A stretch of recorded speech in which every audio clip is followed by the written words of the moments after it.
Happy Sunday, people. Good evening. Good evening. Good evening. Never had it. How but are you? I will. How you doing, gentlemen? Uh-oh. I've already Fantastic. seen How my are you guys? internet give me a hard time.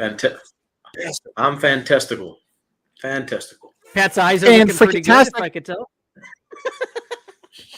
Yeah, sorry, people. I was at band practice, so I had a couple of cocktails already today, but I sobered up.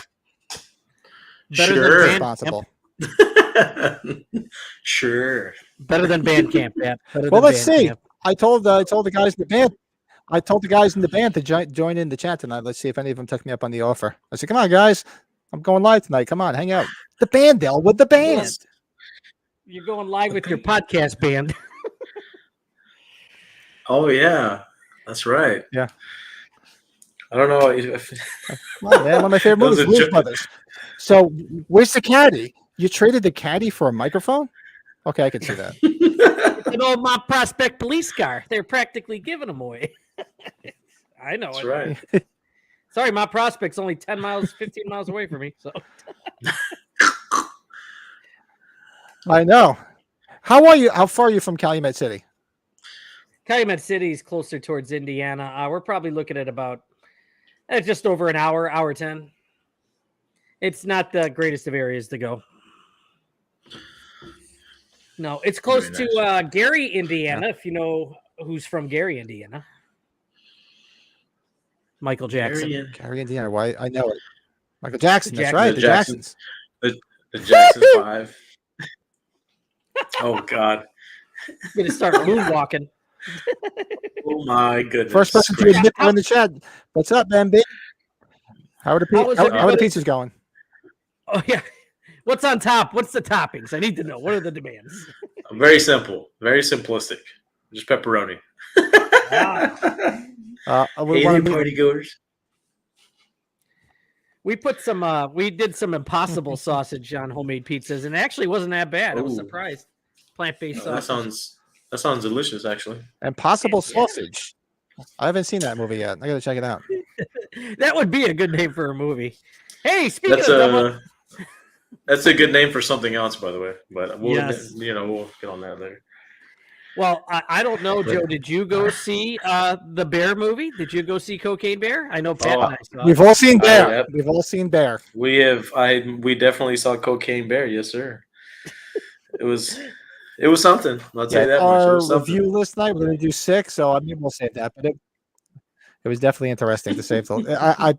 I couldn't stop laughing. It was funny as hell. Frostbite, this is your neighbor, right, Joe? Yeah, that's Mr. Michael in the house. What's up, buddy? Nice. Thanks for joining us, What's my up? friend. Yeah, he's a cool. He's a good collector himself. He's really into all this stuff. So he's a good guy. Awesome. Good Awesome. stuff.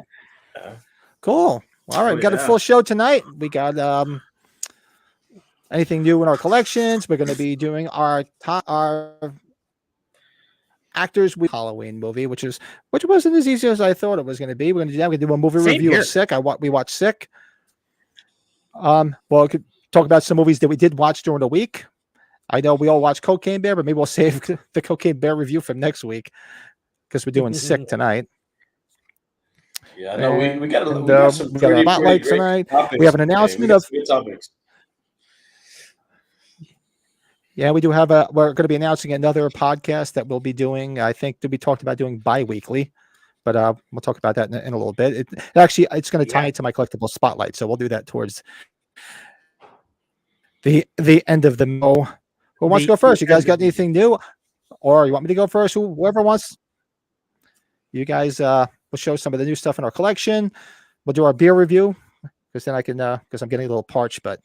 I like to have my first beer when we did a beer review because I don't want to go too a little crazy. What's up, GK? GK is in the house. You wanna Hey, go- fella. Hey, GK, you want to go clockwise? I can start. I don't have my stuff there. I sent you the pictures, Pat, if that works. So Yeah, go right ahead, my friend. Yes, indeedy. Where is Brett's stuff? Oh, is this new stuff or just the stuff you? Actually, I'm going to bring it up and you tell us what I'm finding here. the DVDs were the collector's thing. So, oh yes, so the Rambo. This is a Rambo Mondo art print, one of 200. I've been waiting for it for 6 months. I didn't Very get nice. the variant one. I really wish I remembered who the artist was. That's my fault. I'll be more prepared next time. Oh, wrong way. But yeah, that finally came in the mail here today or this week. So beautiful, beautiful.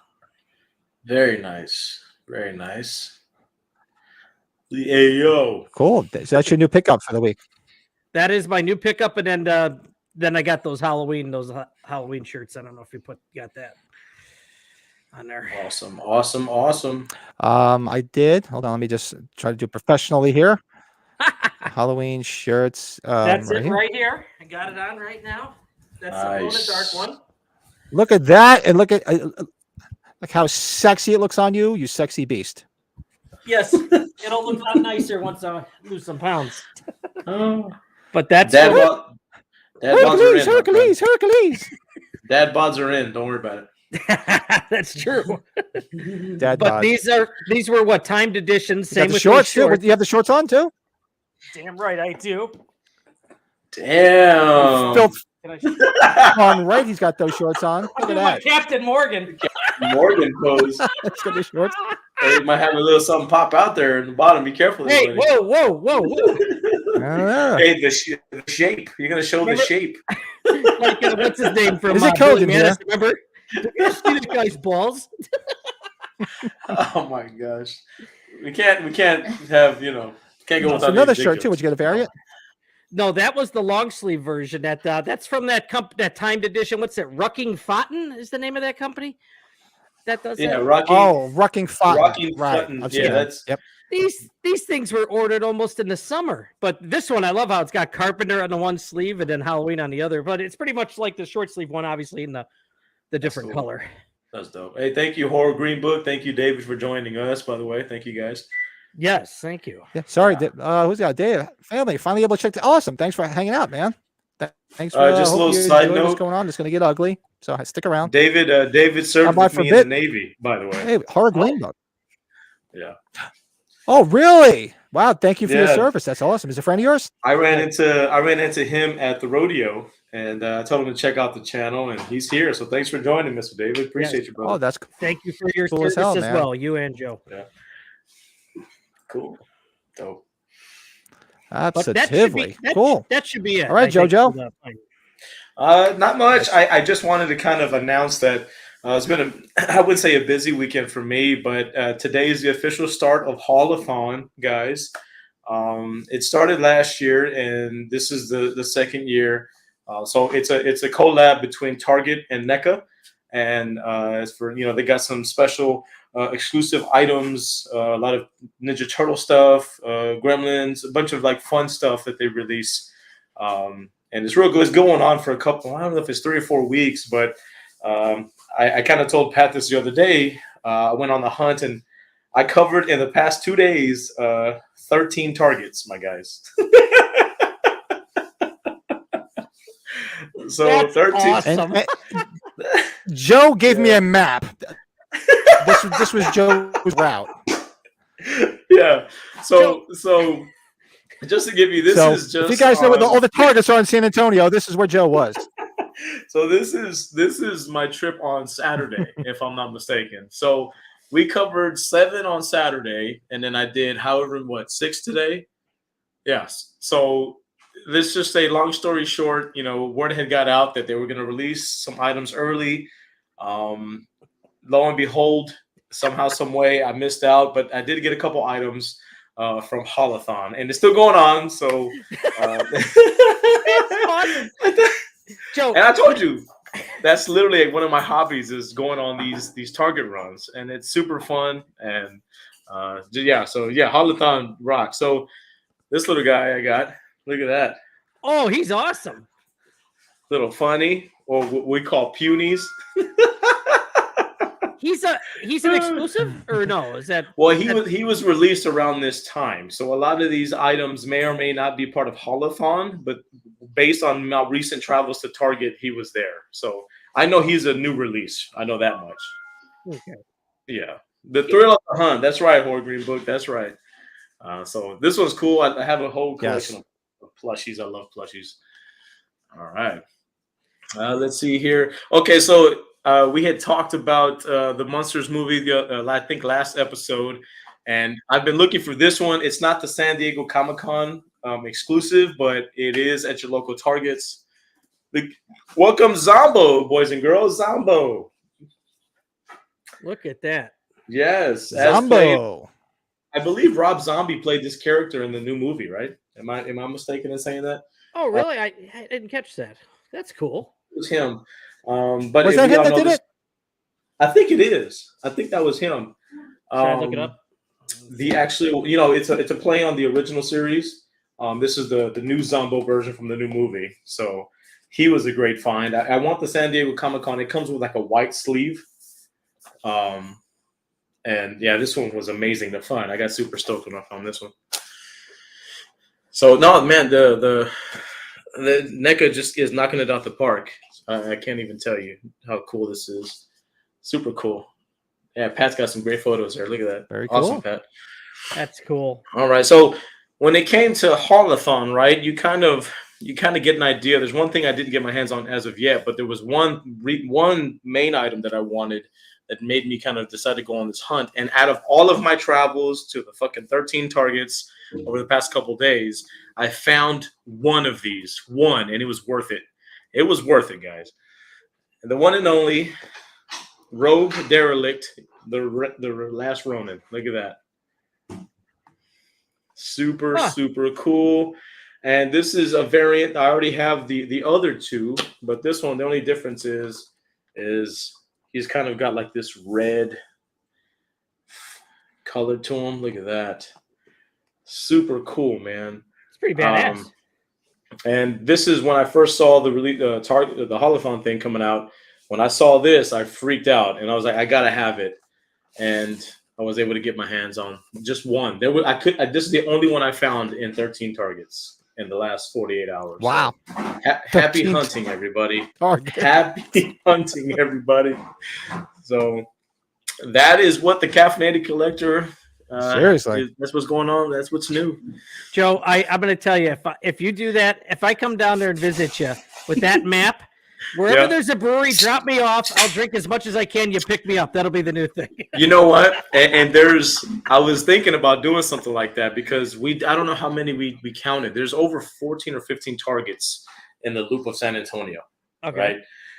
If you all ever come to visit, we could map out like a drinking and hunting map. So we can hit up Targets and drink at the same time, one after the other. Oh, my God. Imagine how plastered we would be at the end. Oh, God. Forget it. Yeah, so, yeah. Oh, that's good. Oh, yeah. Yeah. So, Haulathon's still going on. So, like I don't know. said, are you guys online. Yeah. Are you guys hearing me live? I have no problem with my internet until I get on fucking StreamYard on Sunday nights. You freeze periodically. We could hear you, I think, or I could at least yeah. hear And you know what it is? Yeah. I got home, there was nobody here. Then everybody came home, and they're probably all streaming their fucking ass off upstairs, sucking the internet dry, a bunch of fucking vampires. And there was nobody home. I'm like, why do you guys all go to fuck out at 8 o'clock on a Sunday night? You all come home and you suck the internet dry when I'm trying to fucking stream. Go, leave. So I apologize if I'm freezing. Hopefully it'll get better. Either I'm going to go up there and I'm going to unplug all their shit. No, it's okay. That's okay. That'd be fun. So I only got, like I said, I've been trying to curtail spending because of H45 this year, and only buy the absolute necessary stuff. So I picked this up this week. Oh, nice. Halloween 3 vinyl, which I already have, but this is the promotional release. Very nice. Is that the full soundtrack as a promotional donations release? and stuff like that? So as you can see. Yeah, so there it is with the stamp from MC Records. Sale is unlawful. My ass, I bought it. I purchased it. I purchased that mofo, so I did. That is my release. I love it. Only thing I got this week, I've been trying to keep it quiet and save a little money because H45 ain't going to be cheap, boys. I know, like when those shirts came in, I proved to my wife, I'm like, look at it, legitimately was a pre-order. I wasn't lying. That's right. You know, that's the beautiful thing about the hunting aspect is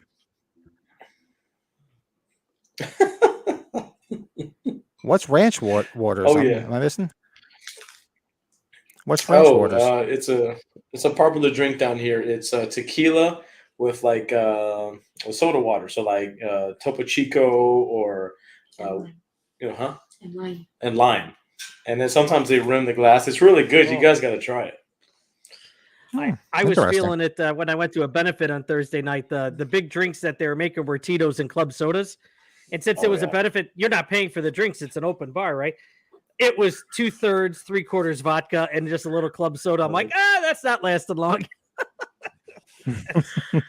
We had to, whenever I have her with me, I have to keep her entertained, right? So I have to we either got to do pit stops for drinks or get snacks or whatever. It's like, come on, get your stuff. Let's go. Let's hit the next one. Joe, Pat, and I'd be right at home with you guys. I'm okay with that. Yeah, dude, we would have fun, man. I'm telling you, we turned it into a whole thing. I felt left out. It's really fun. I felt left out this weekend. No. Oh, you broke up a little bit. I didn't hear what you said. It looked like your fingers were cut off. It was kind of fun. I know. I'm gonna go. You're throwing the shocker to everybody. Yeah. Cocaine bear. Oops, sorry. I'm gonna have to text my wife and say, whatever you guys are doing, get the fuck off the. There's 3 people that probably all freaking sucking the dry right now. Hey, but that just adds to the entertainment. It's okay. It's okay. Seriously, never have a problem until Sunday night, and then all of a sudden it's a fucking problem.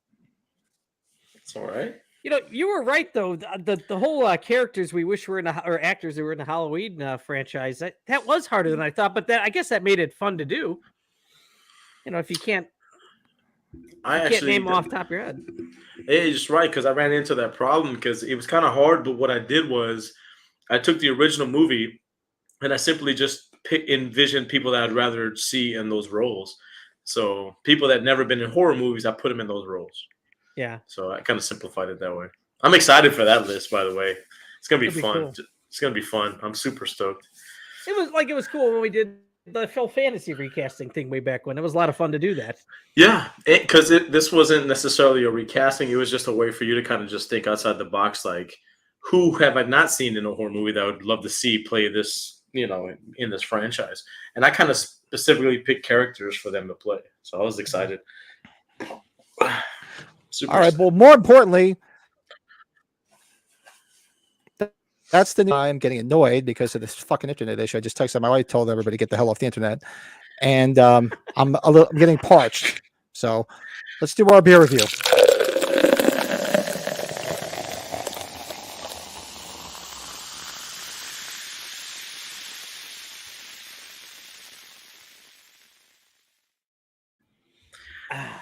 I have to go to the restroom right now. I'll be back. I know. Always makes me want to pig. That's why I went right before, man. Wasn't messing around. So this week I got I think Brett, you say you've been to Lancaster, right? Didn't you go? Yes, I went to Lancaster to get a dog. Yeah. All right, so I have the Winter Warmer Ale from Lancaster Brewing Company, Lancaster, Pennsylvania. That's awesome. With the lights back. That's awesome, dude. That's awesome. We're gonna get drunk. That's gotta be pretty tonight. Good. Yeah, that wolf looks wicked. Look at that guy. Yeah, Winter Warmer Ale. Look. Yeah. Shout out to Lancaster Brewing Company, Lancaster, Pennsylvania. I've had a couple of their beers before, and so I'm going to see how this pans out. Wow, for a craft brewery being around since 1995, that's pretty impressive. Absolutely, they withstood the test of time. Just all right. I'm pouring as we speak. Who would like to do their review, and then we'll get moving. Let me get mine out of the way because mine is simple and trash. Brett is the craft beer king. So let me just get mine out of the way. Don't say king. I'm an aficionado, maybe. Oh, Adam, you're better than me. Shit. But no, I kind of I'm keeping it simple tonight. This weekend, I got my good old handy dandy Shiner Light Blonde. I love my blondes. So I'm just kidding, honey. Super refreshing.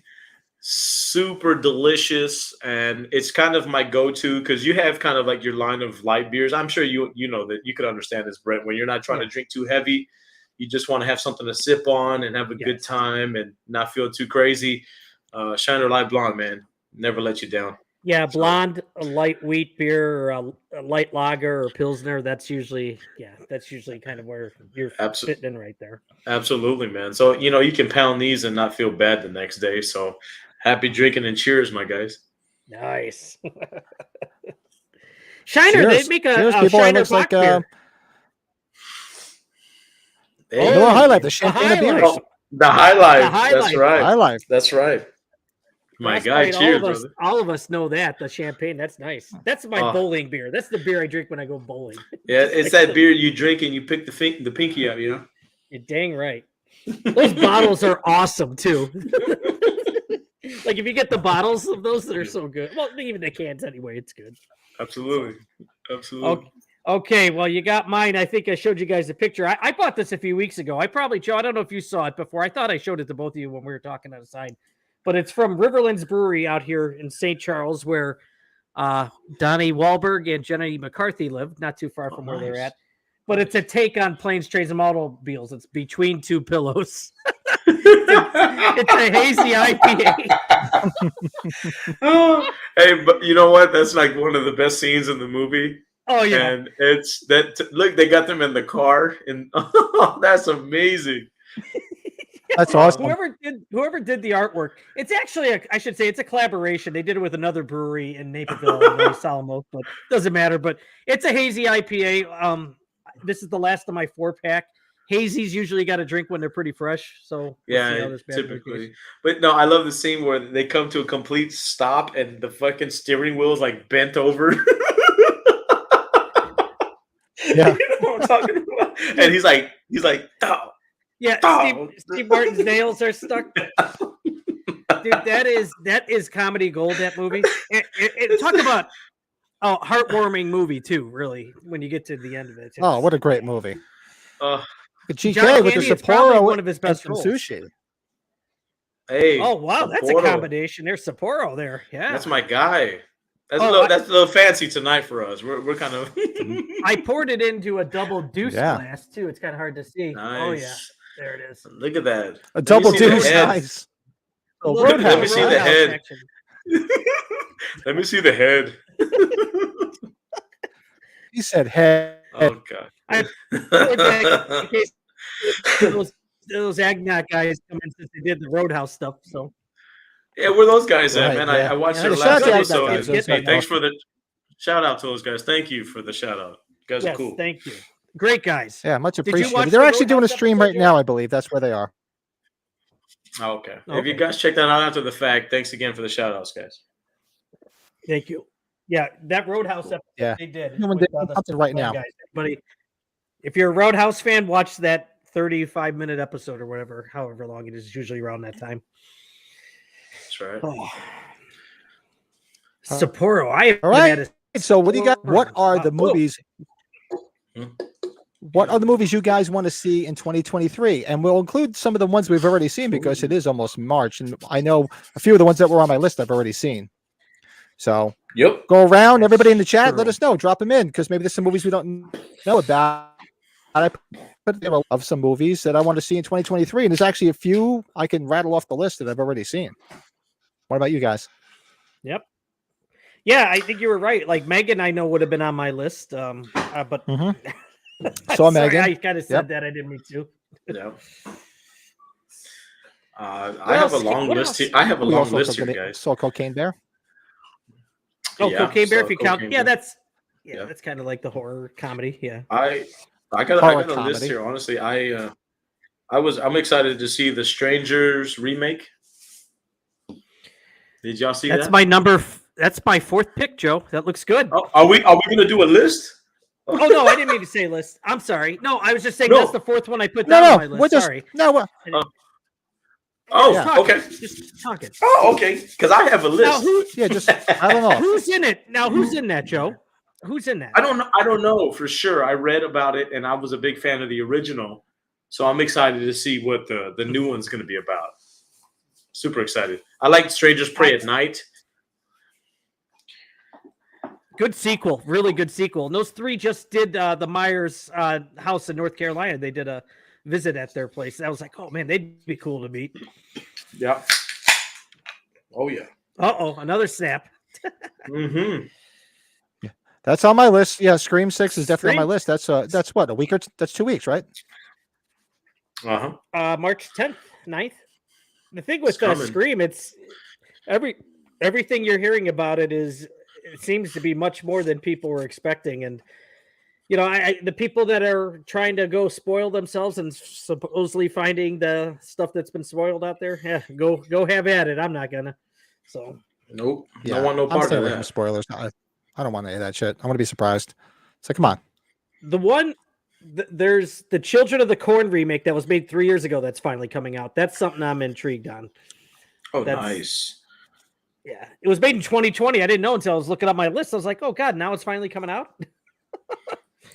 That's awesome. Anything Children of the Corn. Definitely got to think that. Yeah, I have. Let's see what I got. Evil Dead Rise. I'm a big fan of the Evil Dead franchise, and that just looks creepy as fuck. We saw going to see Cocaine Bear. It was part of the previews, and I was like, "Oh my god, that looks scary." Looks good, doesn't it? It looks good. Yeah, fucking terrifying, and I love that shit. And you got children at risk, so it could be pretty dang scary. Yeah. Yeah, and especially when MB looks at me when we're done watching it, she's like, "Nope," and I'm like, "Yup." And I'm like, "Oh yeah, it's going down." Shout out to Christopher Nelson from Thing with Two Heads. I'm looking forward to The Exorcist.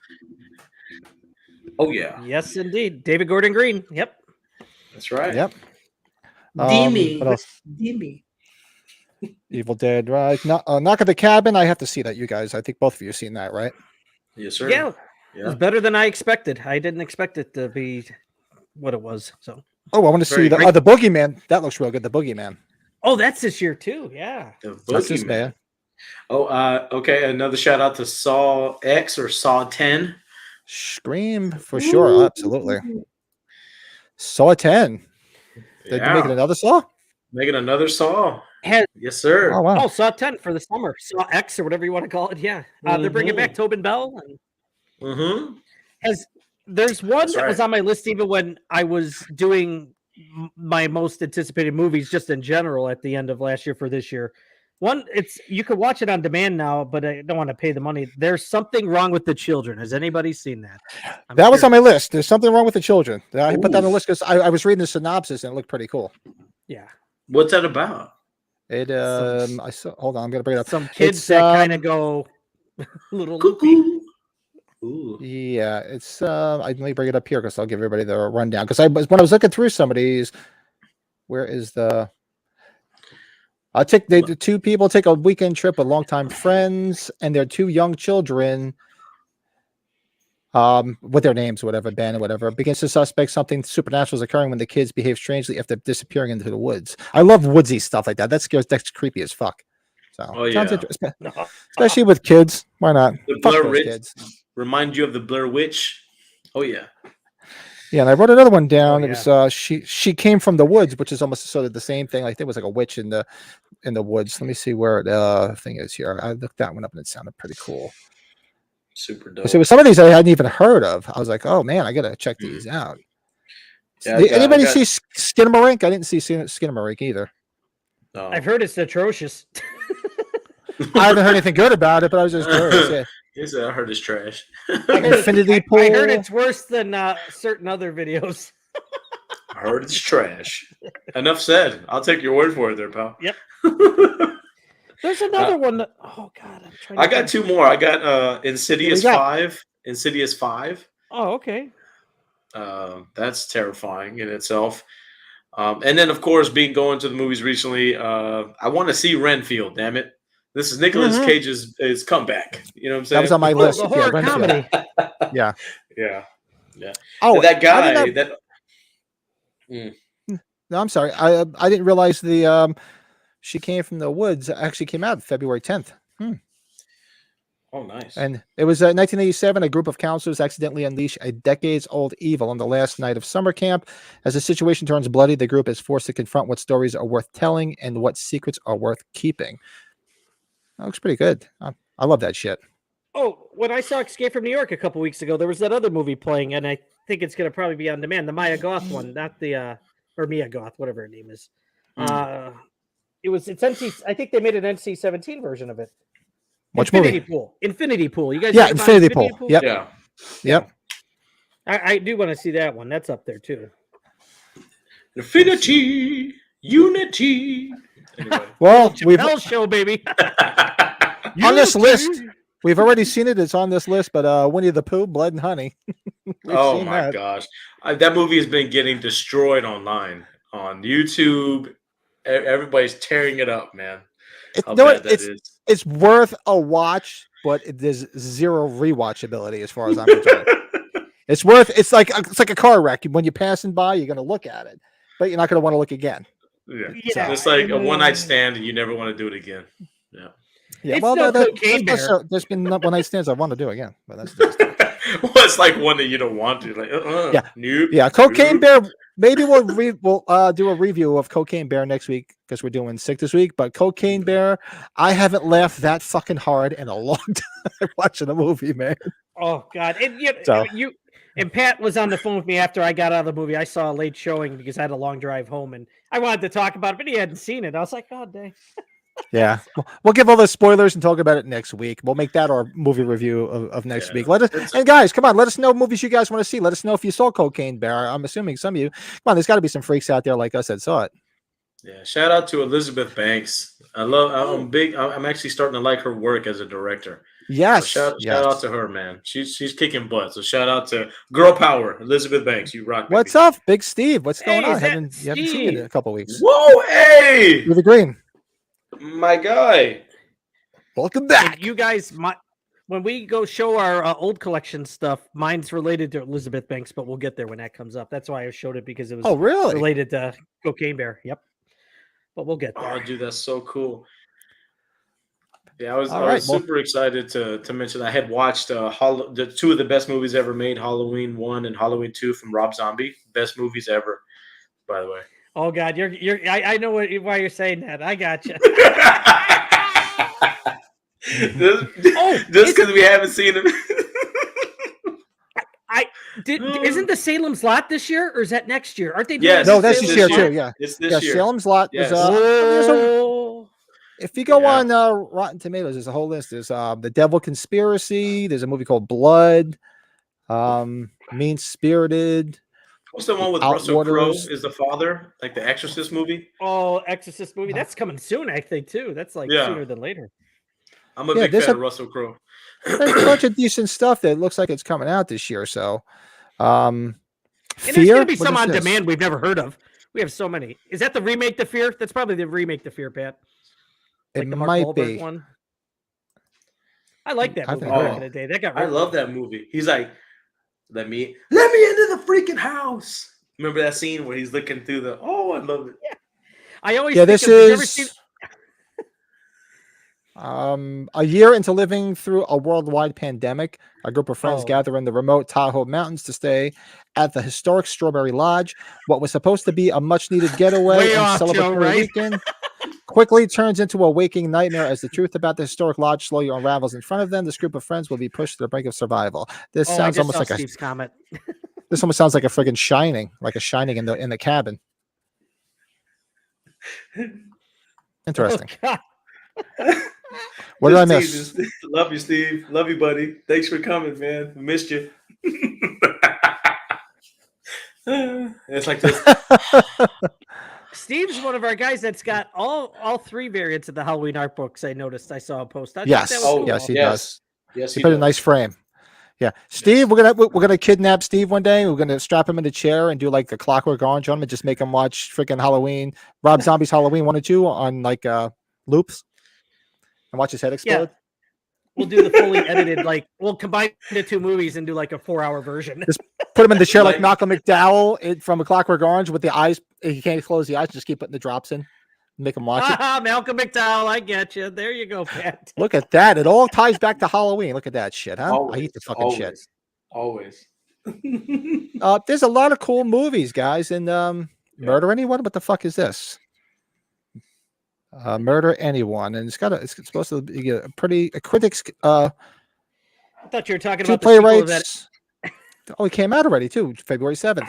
Two playwrights, George and Charlie, are tasked with the challenge of creating the next avant-garde, surrealistic, mind-bending noir thriller. As they write, the story comes to life. Interesting. That sounds. You know what though? And I've recognized none of these people, but you know what? The girls are pretty cute. I'll watch it. You know what's going to happen though? There's going to be a couple horror movies that we haven't even talked about that are either probably going to go straight on demand that are going to be, hits like they usually are. We've had a couple good years of horror films recently. Oh my God. Mm-hmm. Come on, Steve. You don't want to come over? I'll come to my house. We'll hang out, have a couple of beers. We'll watch Rob Zombie 1 and 2. Ooh. Is Steve, somebody that's going to be coming to age 45? Steve, let us know. That's a good question. Steve, are you going to age 45? I'm not sure if he mentioned he was going or not. Anybody in the chat who's going to age 45, drop us a line. Let us know if you're coming. So there's a boatload of decent. Well, I can't say decent. There's a boatload of horror movies coming. Can't necessarily say they're decent because it all depends on how they look. But it looks like it's going to be a good year for horror because there is a lot of movies. And you know what I'm waiting for? A lot of the movies I was seeing on this list, I didn't see a lot of them coming from Shudder. And Shudder always just has movies that just seem to pop up. Yeah, that's true. Yeah, they just. Do you guys ever see Slacks? Is that the one where the jeans come to life and kill people? The killer jeans. Yeah. Did you see that? They must be skinny jeans. No, I've never. Yeah, there were skinny jeans. It's like 75 minutes long. It's super short. It's silly fun. Yeah, it is fun. There's these jeans that come to life and kill people. It's pretty funny. If you had to pick one that's not out yet or hasn't been released yet, that you're mostly looking forward to, which one is it, guys? I'll let you guys go first. I'm gonna look down my list. So go ahead, Joe. Unless you have them off the top of your head. Halloween, Corey's Revenge. Ooh, dick. Halloween, the night Corey came home. Yeah. I gotta tell you, I don't think I really this Scream is 6 has really got me interested here. So the previews have been well done. Yeah, I'm admittedly interested in that. I would have to say there's two movies I'm interested in this year, and they're both remakes: The Exorcist and Salem's Lot. Because two great movies that I love, so I'm curious to see. I'm hoping they do them justice rather than shit on them. You were talking about Saw. I still never saw the last Chris Rock, Samuel Jackson thing. Was that any good? Was that even worth watching? I didn't see it either. Oh, I didn't watch that at all. Yeah, when I saw Chris Rock was associated to it, I was like, nah, that's a pass. He should stay with parking cars in Beverly Hills Cop 2, right? I get $10 for cars. Exactly. I get $20 for limos. What the hell is this? That's right. So Steve's not going to meet us there. Yeah, I get it because the JLC line is going to be long. It's going to be a lot of money, but you know what?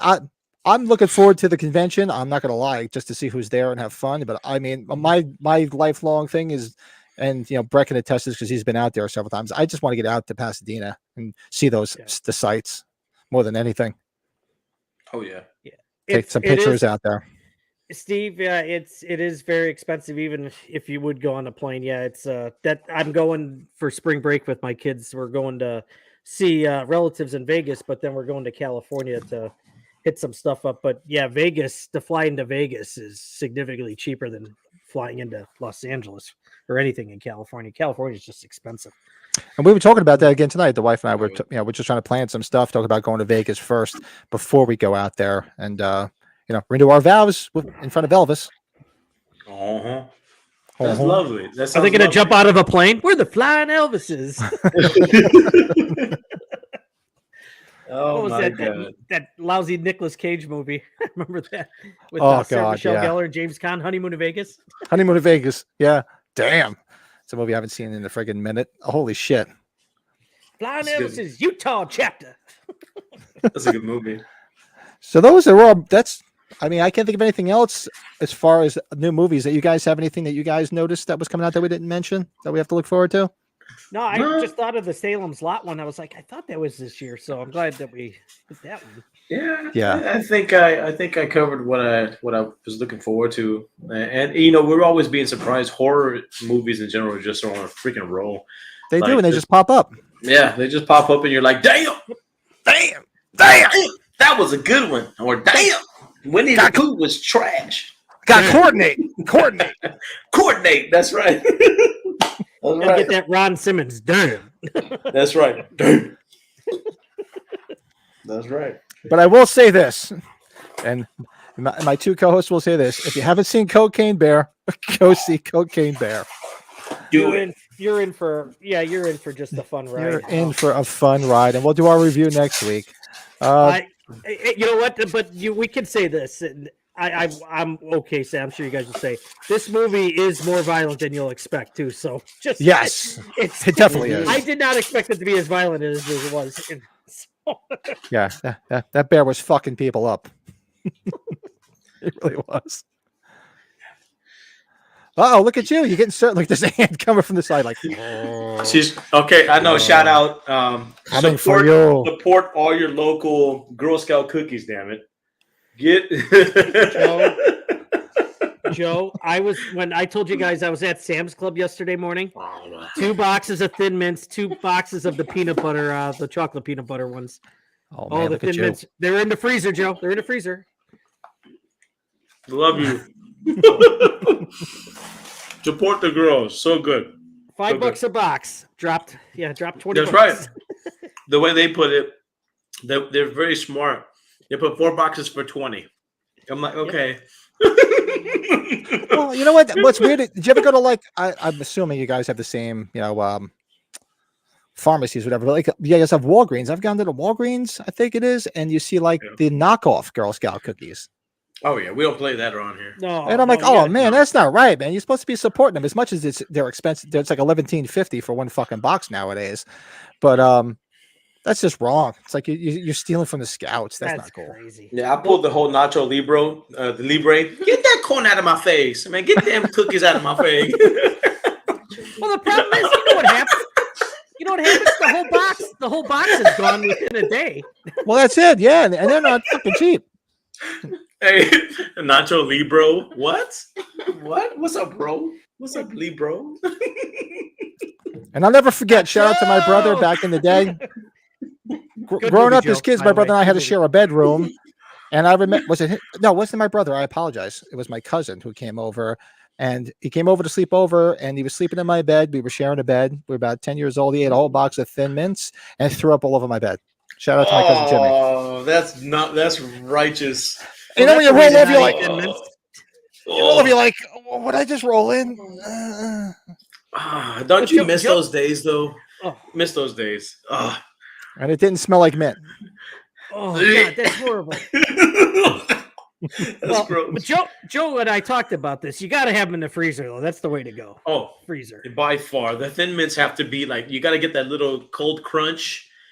Oh, yeah. Because if you don't, they'll melt in your hand, and you're left with shit on your fingers. See, you guys are like my wife. My wife puts everything in the freezer, and I don't eat everything out of the freezer because I have sensitive teeth, so cold fucks my teeth up. That's right. You know what? They should make a horror movie about Girl Scout cookies. Some cheap bastard doesn't buy them, and then these Girl Scouts gang up on them and go on a killing spree. That's a great movie. I'd watch that. I don't know if you guys remember when I met Chris Kattan. He did. I had him sign that Corky Romano poster, and he dresses up like a Girl Scout trying to sell the cookies. So he did that. You guys want some cookies? Cookies. That's the best scene from that movie, by the way. That's the best scene. He had the little pigtails. Oh, the dog. When the dog gets a hold of the cocaine, though, that's kind of wild too in that movie. Oh, it blows up in his face. So what do you think? His last movie. Should we go do movie review of Sick? Yes. I've been waiting for this. Yes. I did. I actually really enjoyed this. It was a surprise that I enjoyed it as much as I did. And we're gonna do our movie review of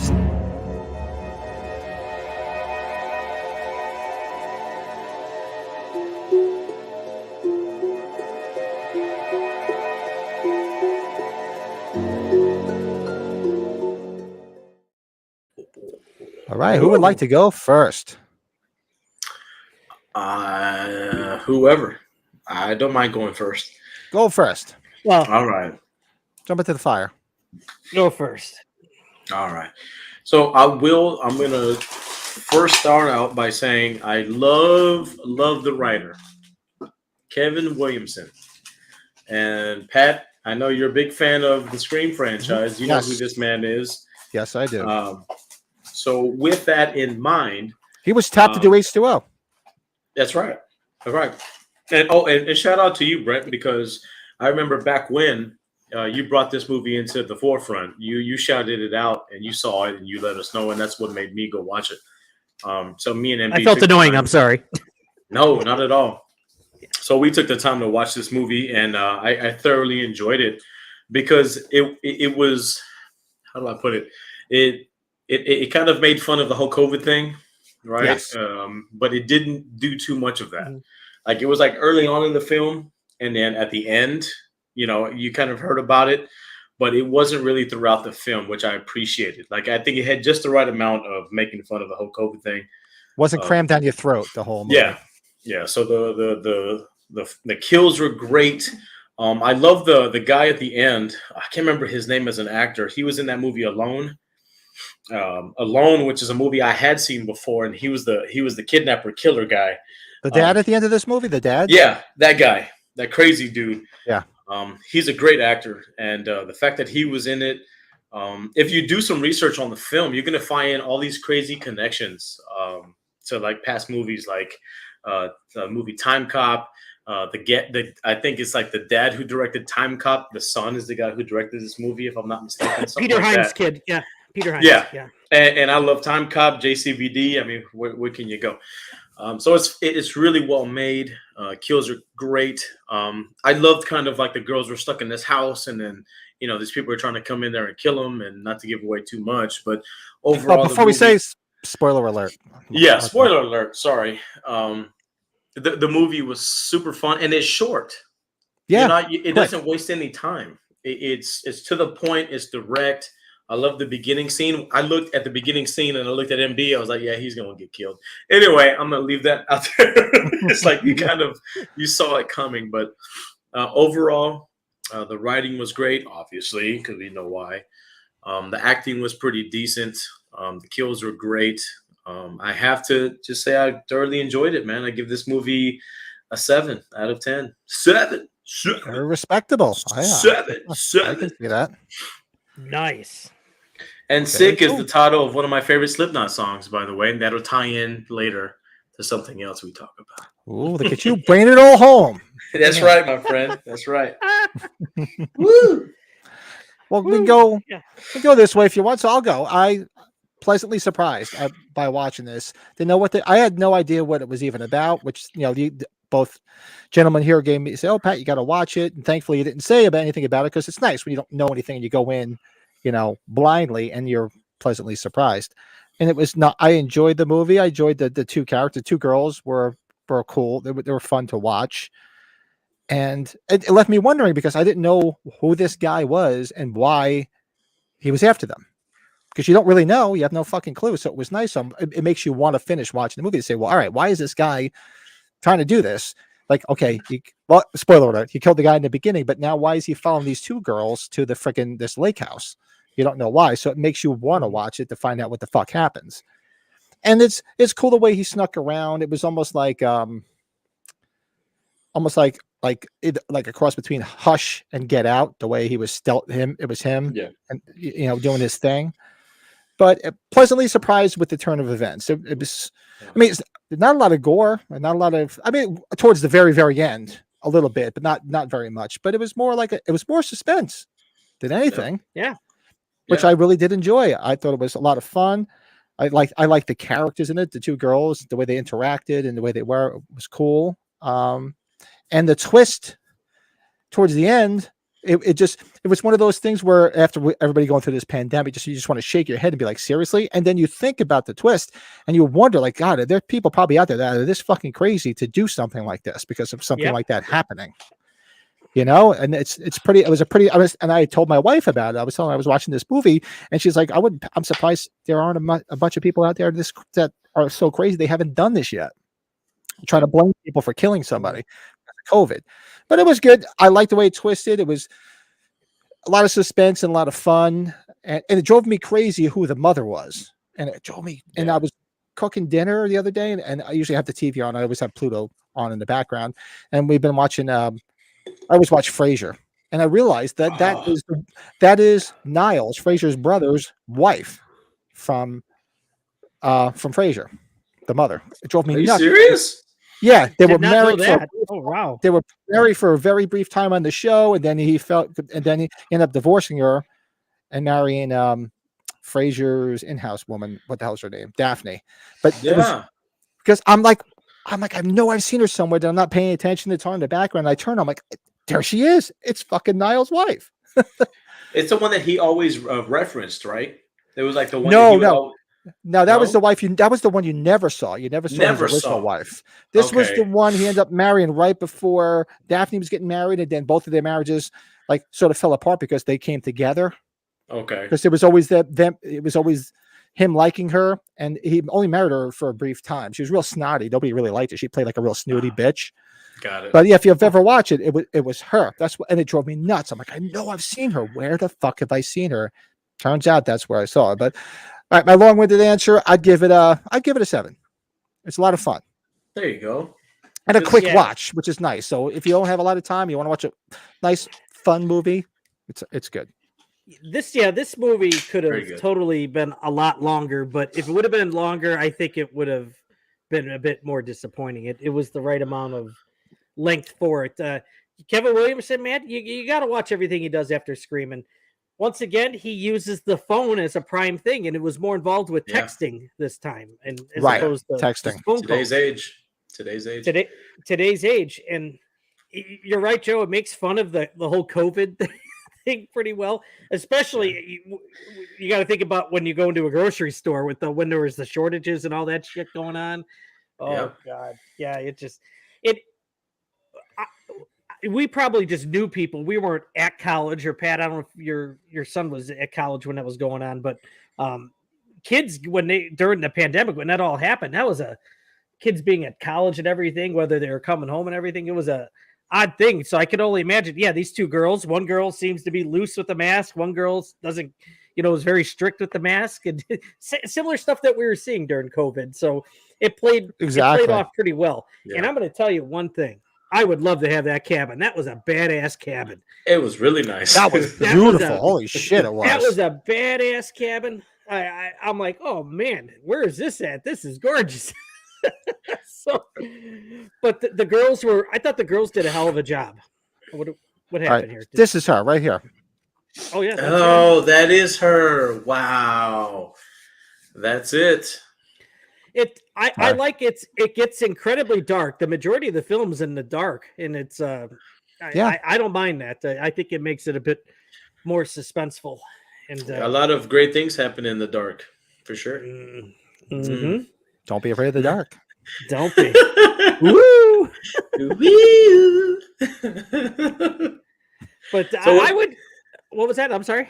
No, I was like, I love this because you watched it first out of the three of us, and I'm curious to what your initial take was. Have any of y'all rewatched it or no? I actually had it on in the background and watched it loosely when I was working a second time. I will say it's not a bad watch the second time. I think it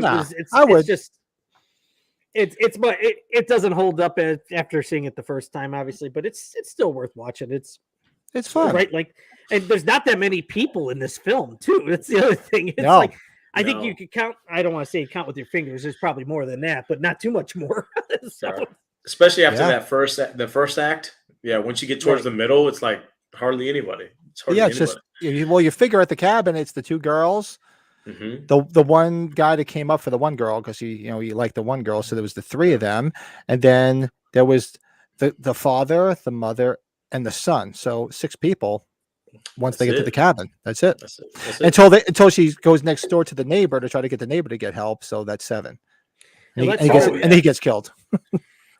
And you could drive on flat tires. It's going to ruin the rims. You could still drive and get away.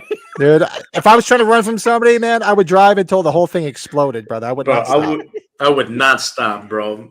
I would keep going. Sparks keep and everything. going, man. Exactly. I don't give a shit what's going. So what's your final score? Did you give your final score? No, I was actually with you. It's a 7 all around here. 7 wild here. Very 21. A lot of fun. Let's see. What are they saying in the chat? That's right. I was confused at first because I didn't know why they were being attacked. Yeah, exactly. Because you wonder. That's what was good. It made you want to say, okay, let me finish this to see what the hell. Why did the one guy get killed, and why is this other guy chasing him to a fucking lake house? So it keeps you it keeps you interested to make you want to see what's going to go on. Oh, and Mary Beth is going. If you guys don't know, you guys got to watch Moody's Mind's channel, so it'll make sense if you know how many sushis they're giving.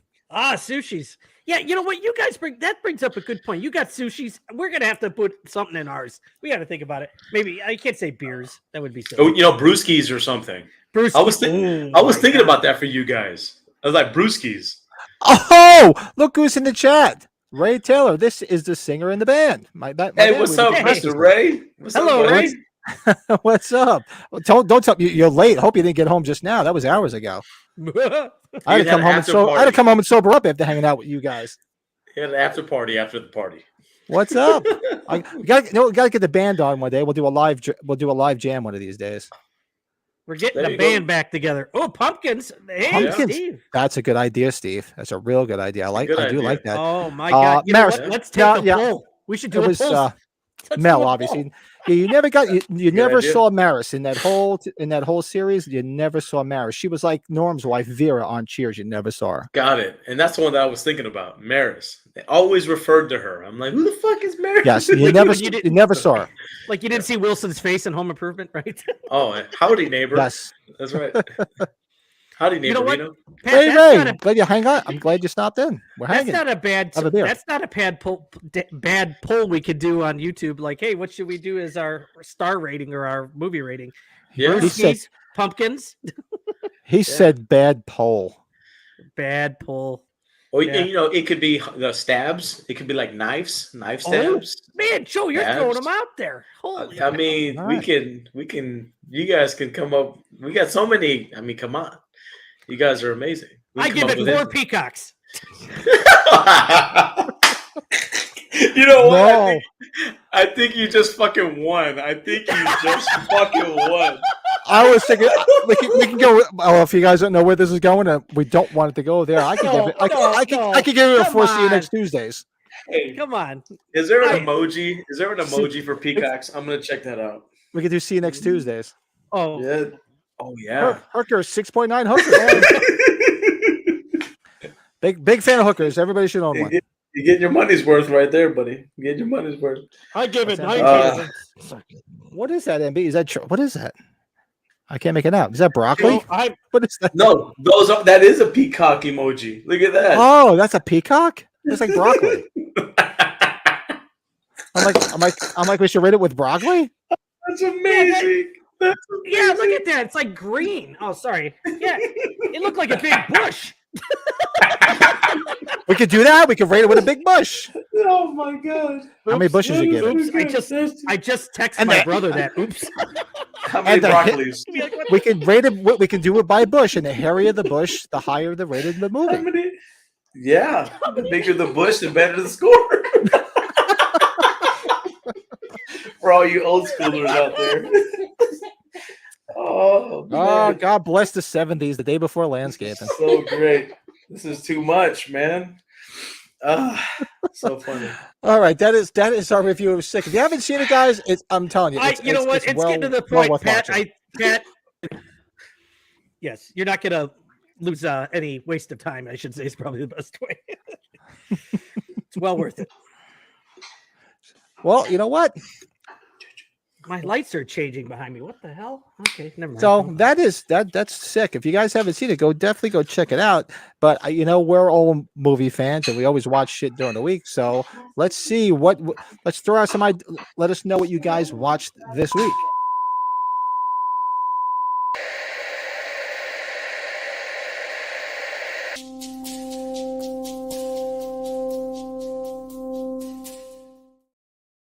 guys watch anything interesting this week? Oh, I did. Well, you go right ahead, Brett. I am currently, and it's not horror related, but this is the only thing I've watched. I don't know if you guys have watched Hunters on Amazon. Do you guys know about Hunters on Amazon? Oh no, not at all. Yeah, I haven't heard of it. It's in the second season. I believe it's only going to be 2 seasons. The main star is Al Pacino, of all people. It's about Jews that are hidden in America in the 1970s, while there's still Nazis prowling around in America too. So, Jews are hunting the active Nazis still, and the head of the organization, there's a big group that's trying to take down all the Nazis, and that's Al Pacino. So I'm in the second season of it. The first season was pretty dang good. Oh, I saw that on the Tonight Show. He was doing an interview with that young actor. The main character. I heard that's a great show, buddy. I'm sorry to interrupt, but that's a great show. Yeah. Yeah. I'm trying to think of the kid's name. I can't think of it here. Logan, is it Logan Lemon? I think is his name. I think so. Yeah. Logan Lerman is his name. Lerman. There you go. He's been in a handful of things. He was in Fury with Brad Pitt. He's in Bullet Train. That's right. He's the son. If you haven't seen Bullet Train, that's a fun movie. That's a good movie. Yeah. That's a fun movie. So that's what I've been watching. I'm a few episodes in here, but there's a few movies on Shudder that I got to catch up on. So there is a few. Yeah, there's some good stuff. I have to go. Yeah, I've been busy, so I have to go back and watch it. So GK's been watching Maniac Cop 1 through 3. Nice. Hey, Tom Atkins, baby. Tom Atkins and Bruce Campbell. Yeah, Maniac Cop. That's from some fun shit there. It really Maniac is. Cop 2, especially, I think is like the one I really remember. You guys are a beast. They're all good. What is Those it are called? Beastly movies. Which one are we looking at? If he's thinking about Frostbite, it's Hunters on Amazon. It's called Hunters. Oh, okay. Yeah, Hunters on Amazon. And of course, leave it to Steve, man after my own heart, watching all Halloween all week long. It's all Halloween. Sexy. Nothing wrong with that. So this week, I had a real busy week, so I didn't watch too much TV. But I will say this: I flicked on Pluto the other day, and I was pleasantly surprised to sit and watch Poltergeist 3.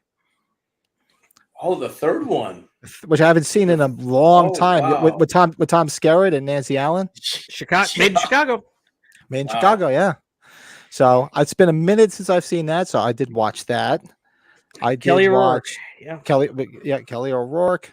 Of course, I watched my mainstay because it came on the other night. I had to watch The Warriors. The Warriors were on, so I could not watch that. And I think the only other thing I saw, come out and play.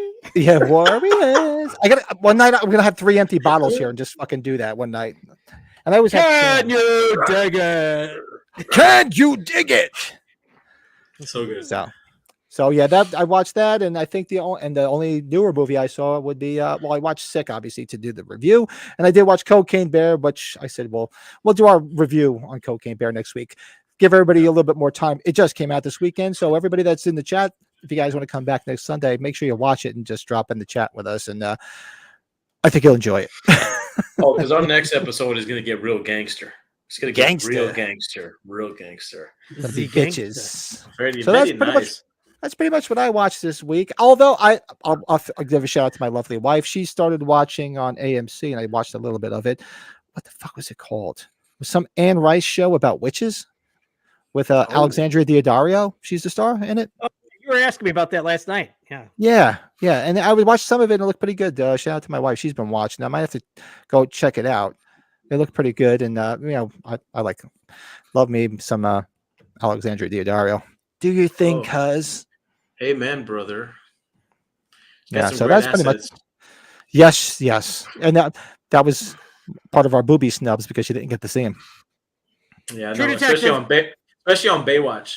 True Detective. What a shame. True Detective. Yes. Tubi, Tubi's awesome. I love Tubi. I mean, you know what? People complain about having to see advertisements, but you know what? If I'm going to get free movies and uncut, you know what? If you want to throw a couple of advertisements in, it'll give me a minute to go take a piss and get a snack. I'll take it. Oh yeah. We obviously watched Cocaine Bear last night in the theaters, which was phenomenal. But we had a kind of like a family movie night. the other day, and we watched We Have a Ghost on Netflix. Have y'all heard about that? Yeah, what's that? It's it's kind of like a family movie. It's about this new family moves into this house and it's haunted, and the ghost is played by David Harbour. Oh, and everybody can see the ghost, right? Yeah. So he's, early on, he's like, that came out. That came out. Okay. It's a family movie. Anthony Mackie, he plays the dad in this, and it's a good family film. Like, I'm not gonna knock it. What's it called again, Joe? Because I want to write it down. It's called We Have a Ghost.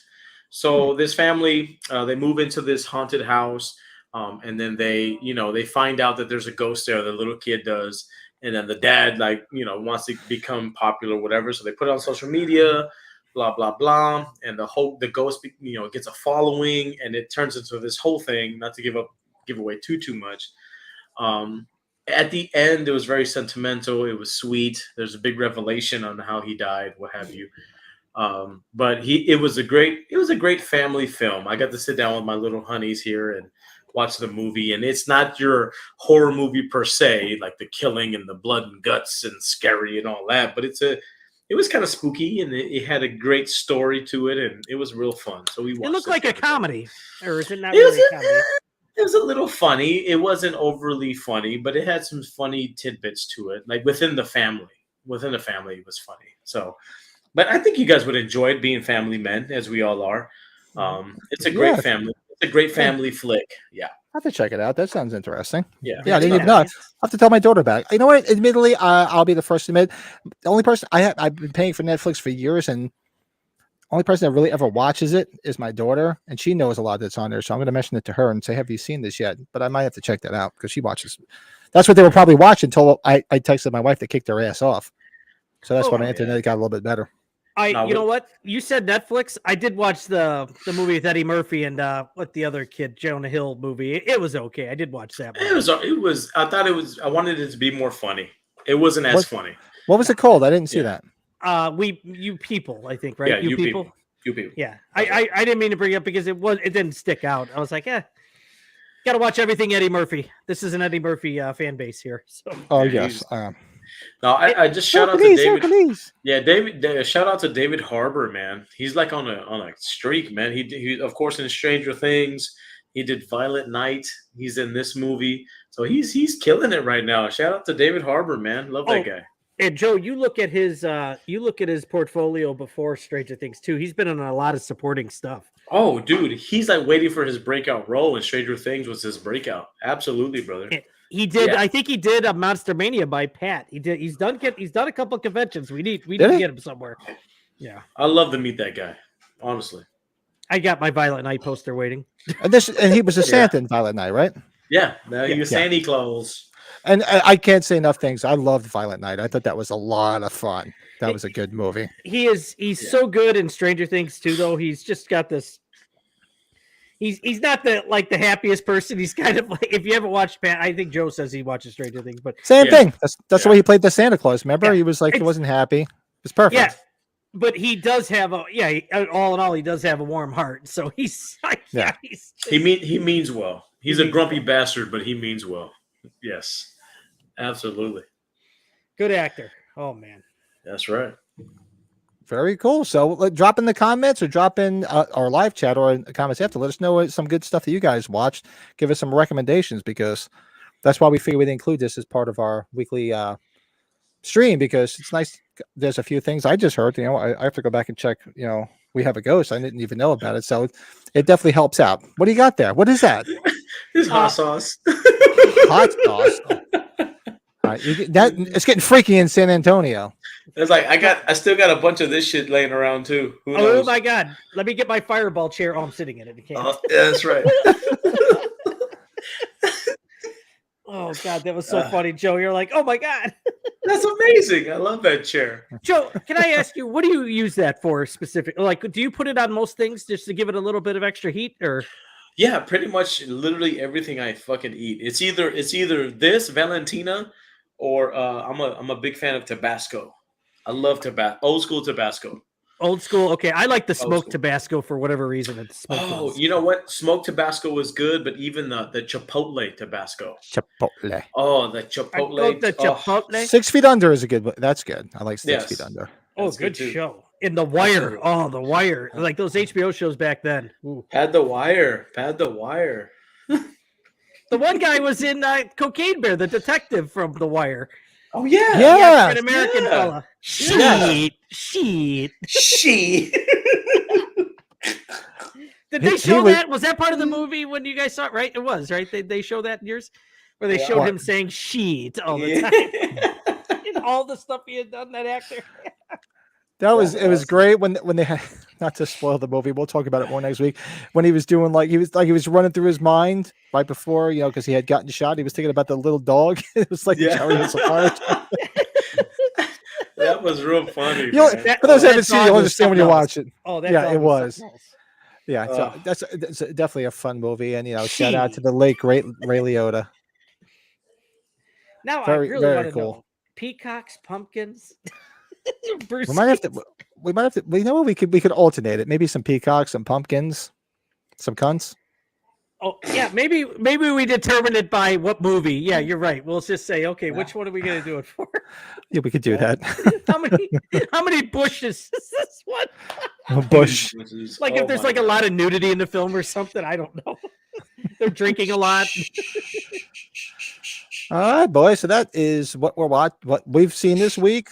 Maybe gave some guys some ideas. Drop some in the comments. Let us know some other stuff that we didn't know about, and that's why we figured we'd do this and help a brother out. There's always something. There's always some free time to watch some stuff. So right now we're gonna do our collectible spotlight. We're gonna take something from our collection and show you guys highlight something from our collection. So here we go.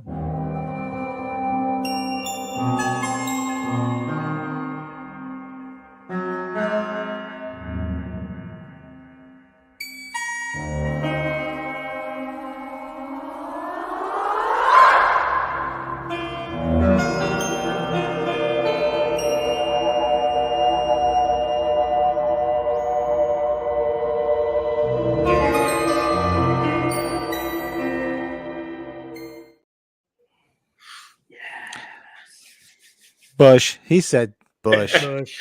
Who's your favorite president? George Bush. Bush. Bush. And with our and we had 2 Bushes, so we had a lot of Bush. Yeah, Oh, we a lot of could Bush. combine that with Bush the beer. So beer and Bush, we put a C in there. Yeah, we're ballers on the budgets if you're drinking Bush. Oh, yeah. That's right. Times are tough. All right. Good, So who good. would like to do a spotlight from the collection? Who would like to go first? I mean, I can go first. You guys can go first. You know what? I'll go first Sure. because I have a bit of an announcement. Oh, And- I'm excited. And Hercules. my internet was going good, and it seems like somebody is upstairs fucking with shit. So I'm gonna have to go up there and kick them in the ass and unplug their shit in 2 seconds because things were going good. But anyway, so I thought, let me make sure I have my stuff all queued up here. Oh, actually, you know what? Before we do that, since we did our beer review, I did want to give a shout out to Joe's buddy. Yes, thank you. Yes. I completely forgot, from Brotherly Fusion Cigars. He's a good Did friend of Joe's. He's got a boutique cigar shop that's online. It's only online, right? He doesn't have a storefront. Am I Yeah, correct, it's Joe? online. He's working on a storefront, but it's all online right now. Yeah. So I picked out a 3-pack that you can mix and match, and so Mhm. did Brett. And we were hanging out last night, and we smoked a cigar each, and they were actually absolutely fantastic. So go check out Brotherly Fusion. They're online. Go give them a shot. They have a nice little package deal where you could mix and match depending on if you like a fuller body, a medium body, depending on your wrapper, your leaf, your binder. So I would definitely recommend it. I enjoyed it, and as did Brett. So I wanted to Yeah. make sure we mentioned it. Oh, Yeah, thank Joe, you, I don't my know if friend. Pat told you. Yeah, I think he's got 5 different cigars, and I was very impressed. It was a mild one, and I'm somebody, and Pat knows this too. Like, my wife doesn't like the smoke at all, and it barely stuck on me. Which I was like, a cigar like that, it really didn't, and it was a nice mild one, and I puff like a lot regularly, more than Yeah, he's like a fucking power smoker. I'm like, he was like, remember the cartoons? Remember the cartoons that smoked the cigars to smoke somebody out? He's like, that sounds so bad. That sounds so no. bad. Anyways, so no, but like we must Pat, what did we have? And I had the mild gold one, and I think Pat had the more mild medium purple ring one. But the purple I had. Great stuff. I recommend any cigar aficionados, or even if you're very affordable. That's great. What did it cost? Not even $30 for the like $30 with shipping. With the and that's not bad for a boutique cigar, which is it's a small it's basically a private section, and it's not like some big corporate thing. So, and it's good to support, and it's veteran owned, which is even more the bigger reason to even support it. I appreciate that, guys. I know him and his team. They've been working really hard, and for the longest, their main concern was putting out a quality product. Like no bullshit, no gimmicks, none of that. It was just I want my product to speak for itself. So the fact that you guys are saying that, that's cool, man. Thank y'all. And I'm not a big cigar smoker, but now I'm enticed to, once we hook up at H45, I'll show up with a box and we're gonna fucking smoke them bitches till we can't no more. Be a big cloud. There's gonna be a cloud over Pasadena. We're gonna be like MJ after winning a championship. You know what I'm saying? Oh boy! Oh, here we go. Here we go. That's right. That's right. Like I tell you, it might not. Speaking of cigars, if you guys follow Schwarzenegger on any of his Instagram or anything, I don't think I see him without a cigar anymore. He's got one stuck to him all the time now. He's a big cigar guy, Schwarzenegger. I know Stallone likes cigars like back then. Oh yeah. Like on the set of Predator, he was smoking them. Oh yeah. He'd get out of the gym and he would already have one going. The Governor. The Governor. So I figured I'd give a shout out to them, but I'm transitioning into this is my collectible spotlight. But my collectible spotlight tonight is going to be. Sound like very that. Nice. My Pamela. It's in conjunction with the Pamela Anderson book, so that's real cool. So I'm going to spotlight the Halloween novelizations. So these are very, very fucking expensive. So if you didn't buy them at a dollar store years ago or a used bookstore, you're fucked because you're going to pay a lot of money for them. So this is the first release from 79. Holy moly. 80. And speaking of people with accents, here's the German release. Dude, that's amazing. With Max Headroom on the cover. Can I see that one before? the one in the middle? Yeah. No, the other. Yeah, it says the scariest movie since Psycho. I love that. Yeah, and to add on to what Pat was just saying, they are expensive online, obviously. You can, if somebody's selling them at a convention, look for them at a convention. You might be able to find them a couple bucks cheaper, but you might be able to get a better deal at eBay is my point. So yes. And I bring this up because we're going to be launching within I think we're going to discuss it a little bit further, maybe in a week or two. We're going to do it on a bi-weekly basis. We're going to be doing that Halloween movie book club. So what we're going to be doing is we're going to be reading the Halloween novelizations. We're going to pick a certain amount of chapters and we'll assign them as homework. And then we're going to do a live stream where we talk about those chapters, because if those that have not read the Halloween novelizations, there's a lot in those books that never made it to screen. Now there's a lot more, especially if you read the original Halloween novelization, because there's a whole backstory to the reason why Michael Myers is the way he is that many people don't know. And granted, this came out after the film. This was not anything that John Carpenter, Deborah Hill envisioned. But when people are hired to do novelization, what do they have to do? They have to fill pages. So they have to come up with other content that wasn't in the book, in the movie, and the film rather. So there's a whole backstory as to why Myers is who he is the way he is, which you'll reveal in the whole prologue. And I'm not going to say what it is because I'd rather everybody do their homework and join us for the book club. And there's a whole little story before he kills Judith, where he talks, and he does talk while he's in Smith's Grove. That's amazing. So we figure we'll announce it within the next week or two when we're going to do this. What, Brett? Now, in case Pat, in case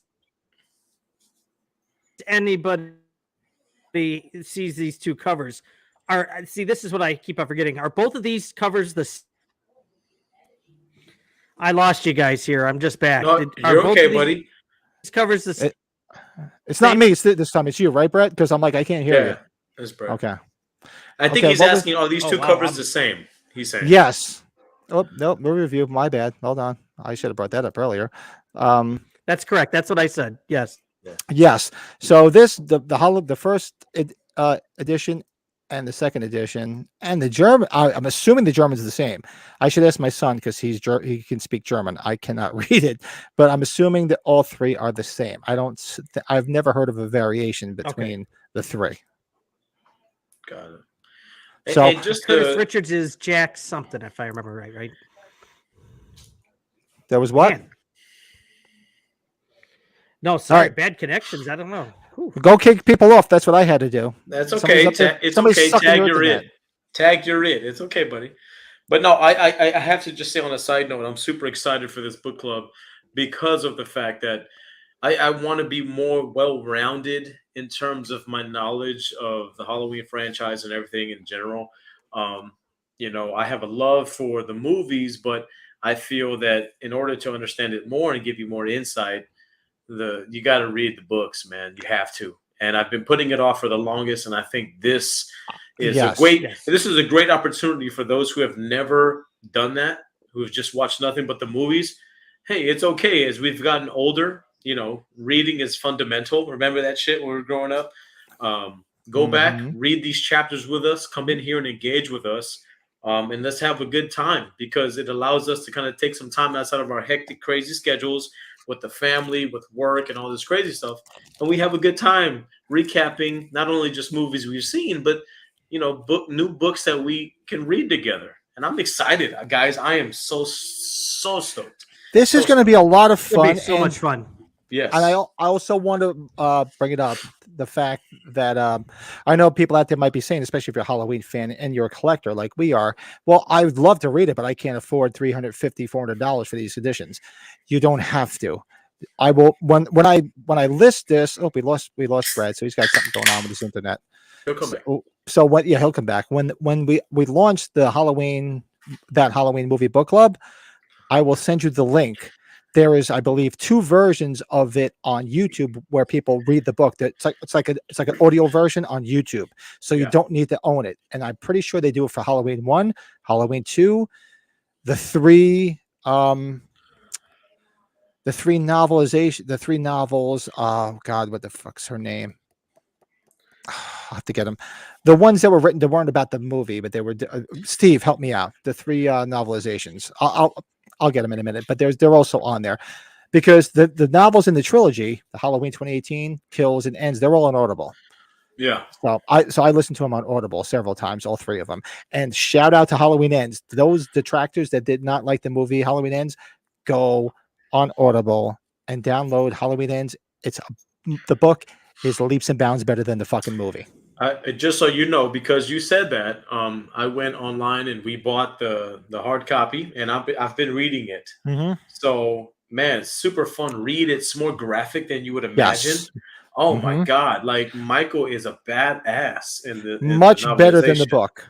Much better than the film, rather. Wow! So shout out to you, buddy. Thanks for letting me know, man. And that's what And then when we talked about the movies and the films, I thought this would be a good idea to do for those that were not able to do this. So I'm thumbing through the Halloween novelization right now. Hold on one second. So there's 15 chapters.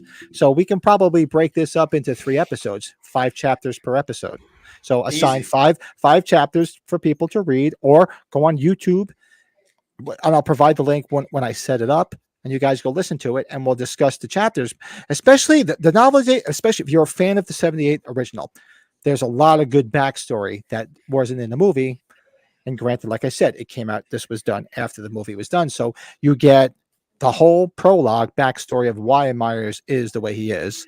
You get, there's actually a little bit, there's some backstory with him and his mother.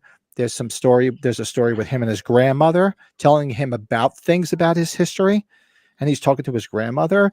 There's a whole right before he kills Judith. There's a scene where he's trick or treating with people, and he talks. Oh, wow. And when he goes to Smith's Grove, he talks too. So it's if you haven't read the original, this is going to be a lot of fun. So I'm really looking forward to this. So I could talk about this shit all freaking day. I'm super stoked, buddy. I'm super stoked, man. And I think this is a fucking hell of an idea. And those watching, join us, please. Join us. And I will provide all the links because, like I said, you don't have to own the books. If you have the only book, if you own the books, you want to read them, by all means. Not going to do it. Yeah, reading is fundamental. I'm not going to discourage people from reading, but if you don't have the time, you go on YouTube, and I'll provide the links. So that's the first version, which I showed you a picture of. This is the second edition. And here is my German edition. So that is my collectible spotlight for this week. I figured it would tie in well with the announcement of our book club. Is it in German, that book? Yeah, it's in German. It's all in German. It's all in German. I was thinking about this, Pat. I know this is goofy as hell, but my job involves helping people or trying to get people to use their CPAP devices, right? And one of the things that I have found that has been very beneficial to help people get to sleep with their CPAP is something called desensitization techniques, right? And if you're not a reader, I always recommend people to start reading, because when they're laying in bed, they can put their CPAP on and they can work with their breathing with a machine while they're reading a book, right? So the tie into the book club is start reading, and it'll help you start using your CPAP if you've been prescribed the CPAP machine. So I just wanted to throw that out there. Breathe right, get a good night's rest. So if you got further questions, hit me up, and then I can elaborate further. So read. Joe charges $30 an hour. Pat and I get $5 each. That's right. 10% goes to the house. This is something, I mentioned to the guys when we were talking about stuff to do on the podcast, and this is something I'm really looking forward to. This is like a little pet project from the heart, because I talk to a lot of people that are Halloween fans that necessarily have never owned the book, so they don't know a lot of the stories. But there's a lot of differences in most of the books. Halloween 2's got a nice little backstory too, so it's an interesting read too. And Halloween 3 is, if you read the novelization, it's almost much more science fiction. So it's going to be a lot of fun as we go forward with this. So I'm hoping everybody takes part in it, and we're even. I think it's going to be a lot of fun. We're even looking at the Kelly O'Rourke young adult novels too. Thank you. You disappeared because we lost you, and I was drawing a blank. I'm like, somebody in the chat help me. I couldn't remember her name. But the 3 novels from the 3 Kelly O'Rourke novels, and they're on YouTube too. So for those that can't afford to buy them, they're not cheap either, by no means. But they're on YouTube as well, and I'll provide all the links once we set everything up. I think we talked about doing it on Thursdays, maybe every other Thursday, if I remember correctly, right? Mm-hmm. So, and maybe we'll send an announcement out this week in the Halloween Collectors Podcast Facebook group, and I'll put it on all the socials to say we're going to start it Thursday of next week. Your assignment is the first 5 chapters. I'll give you guys a YouTube link, or like if you own the hard copy, by all means read it. But I'll also provide the YouTube link so you guys could listen to it, those that don't own it. So it's going to be a lot lot I'm looking forward to that. Wonderful. We have so many books we can cover on this series, and maybe even hit other stuff. There's, John Carpenter's other movies came out in the books too. Yeah, we could just make a whole book club out of it, because you got to remember, aside from this, there's other books. We could do the whole the 2 Taking Shape books, Dustin McNeil books. Yep. We can just Nicholas Grabowski's Halloween 4. He did Halloween 4. All 4 different versions that they put out. Somebody's milking something there. Milk the shit out of it. So this could be something where we can go further with that, and then maybe we're that horror movie podcast, so we can evolve into other things, because there's novelizations of a lot of the different horror movies. But I thought this would be a lot of fun. Yeah, just to learn a little bit more of what you guys didn't see. And this is more so, out of all of it, what I was telling Joe earlier about, for those that really hate Halloween Ends, the book is better than the movie.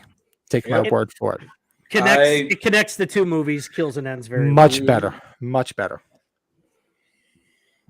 All right, so that is my collectible spotlight and announcement of the book club. What do you guys got? Who wants to go next?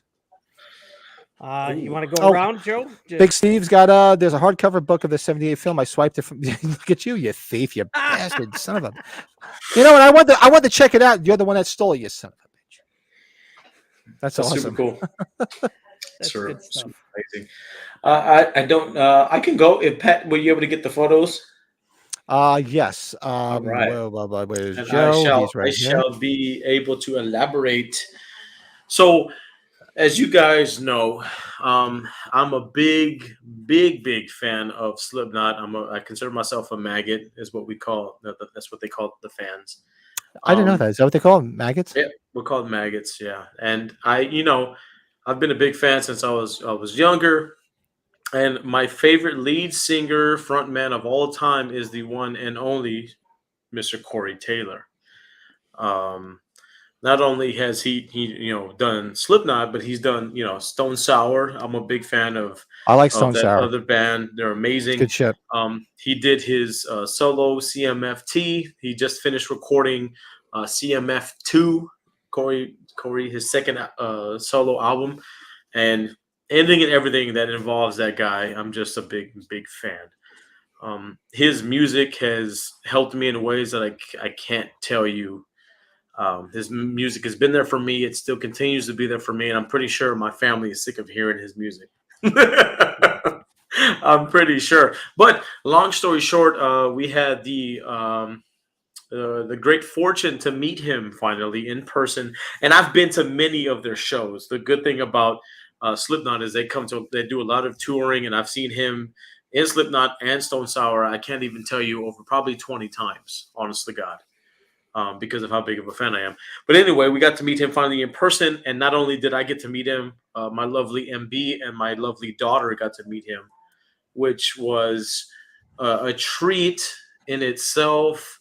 The funny thing about this story was he did a gig the night before, and he flew out to here in Dallas for this event, and he was tired, obviously, but it was so cool. Not only, and I'm wearing that Halloween 2 shirt.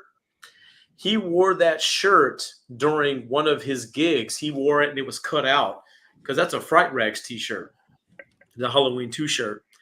And his wife, Alicia, got him that shirt. And when I met him, he saw my shirt and he was like, dude, I love that shirt. I have that. I was like, yeah, I know. I was like, you're the reason why I bought this shirt. I was like, not only did I love you, I love the movie. He's like, dude, you're fucking bad, dude. Fuck yeah. And I was like, oh my God. Get him on the show. Get him on the podcast. My hero is talking to me, and we love the same kind of shirts and stuff.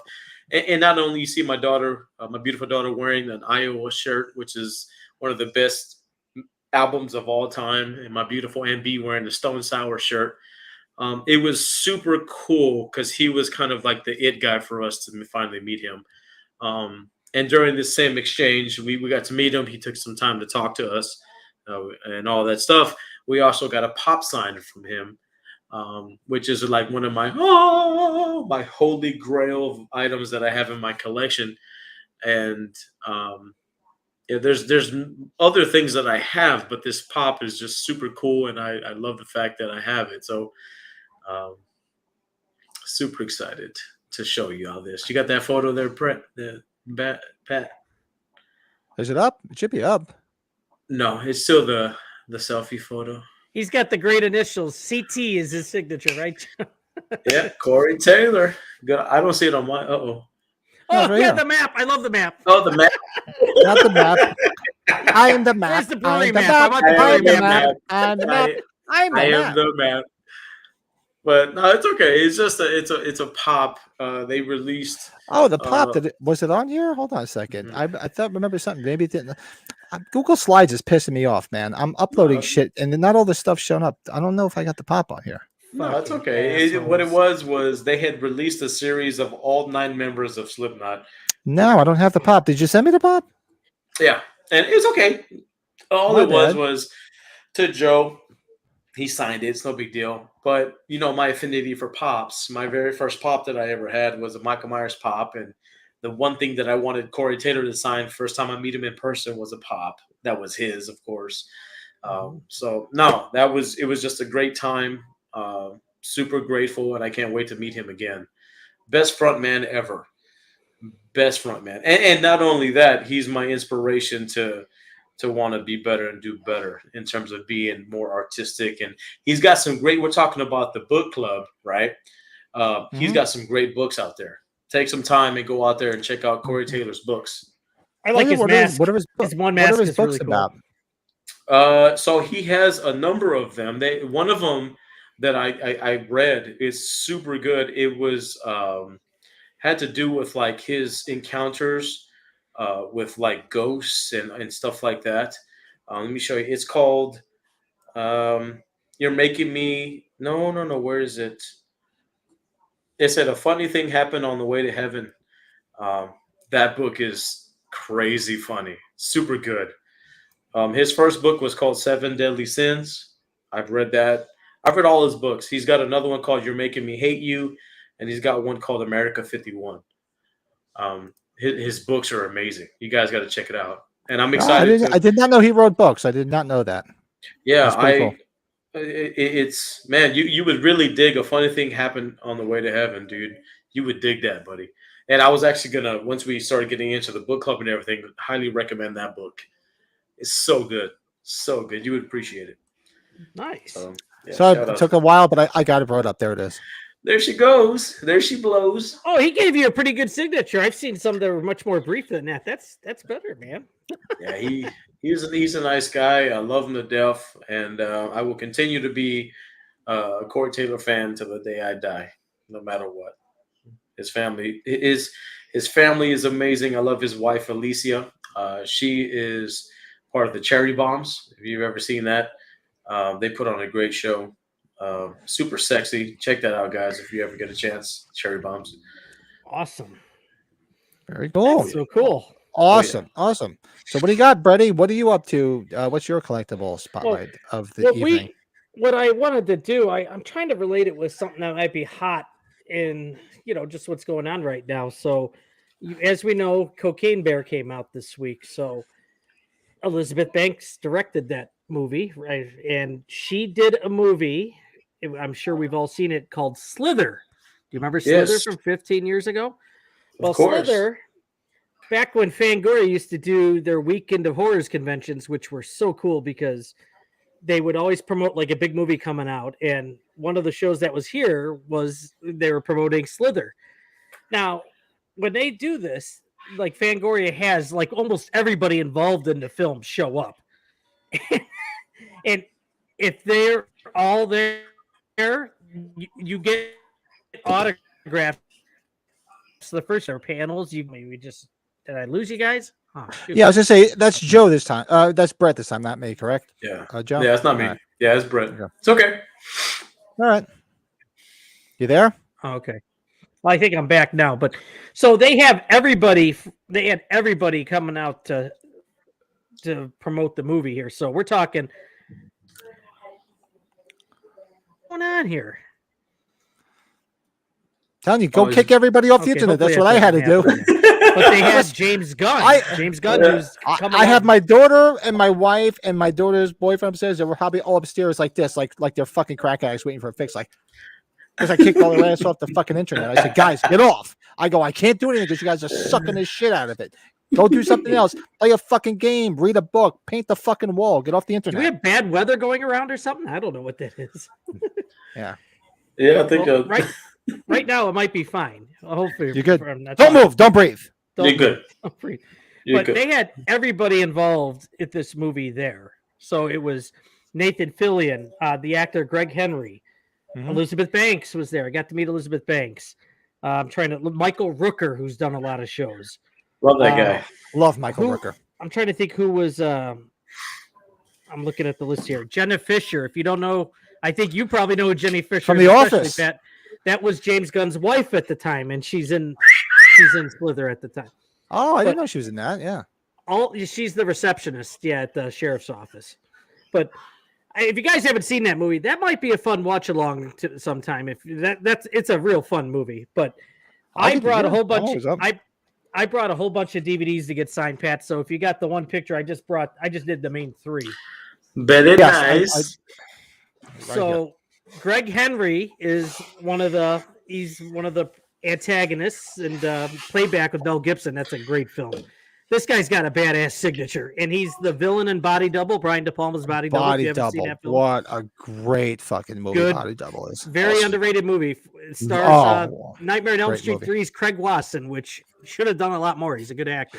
Yes, yeah, he was great. What a great movie, man. And Melanie Griffith at the time was smoking hot. Smoking! Melanie Griffith. James Gunn wrote the Dawn of the Dead remake, which is a great remake. I don't care what anybody says. It's a good remake. Is one that it falls into my category of better remakes. The Dawn of the Dead remake, it does. Yeah. These people, they were obviously partying too before they went on the panel. They were shit-faced when you met them afterwards. Nice. My kind of people. Michael Rooker, he was like, come here. This is the way men hug. He grabbed me, gave me a big bear hug. I have it I have it on video on my old camera. I want to clean it up sometime in the future. It's a fun video to watch. And Nathan Fillion was a good guy. But yeah, Michael Rooker, I talked to him for a long time. But yeah, what an experience. And I really enjoyed the film. So these are 3 of my signed DVDs. Before I started getting DVDs or posters signed. So yeah. These people are great. I know you have a lot of laser discs. Do you have any laser discs that are signed too, or just DVDs? Yeah, I have a couple of laser discs signed. Yeah, my parents have a bit more. Sorry. You didn't see. You haven't said it though. No, I didn't. You're right. Where your parents live? In Wisconsin. Got the shit kicked out of me. Oh shit! In Wisconsin. God dog it. For those that don't know out there, whenever Brett mentions his family, he mentions Wisconsin, you have to drink. You know what, Pat? That's a good point. Maybe that's what I'm going to do. I'm going to be home next Sunday, by the way. I will be home from Wisconsin by then. I should take pictures of my parents have Laserdiscs. They have a whole bunch. I'll take advantage of their collection. That's right. All right. So I don't have a bartender. I'm going to go grab myself another beer. Don't mind. Where'd your bartender go? MB, she stopped feeding you Girl Scout cookies and took off? Yeah, she got a phone call. So she left me. Left me.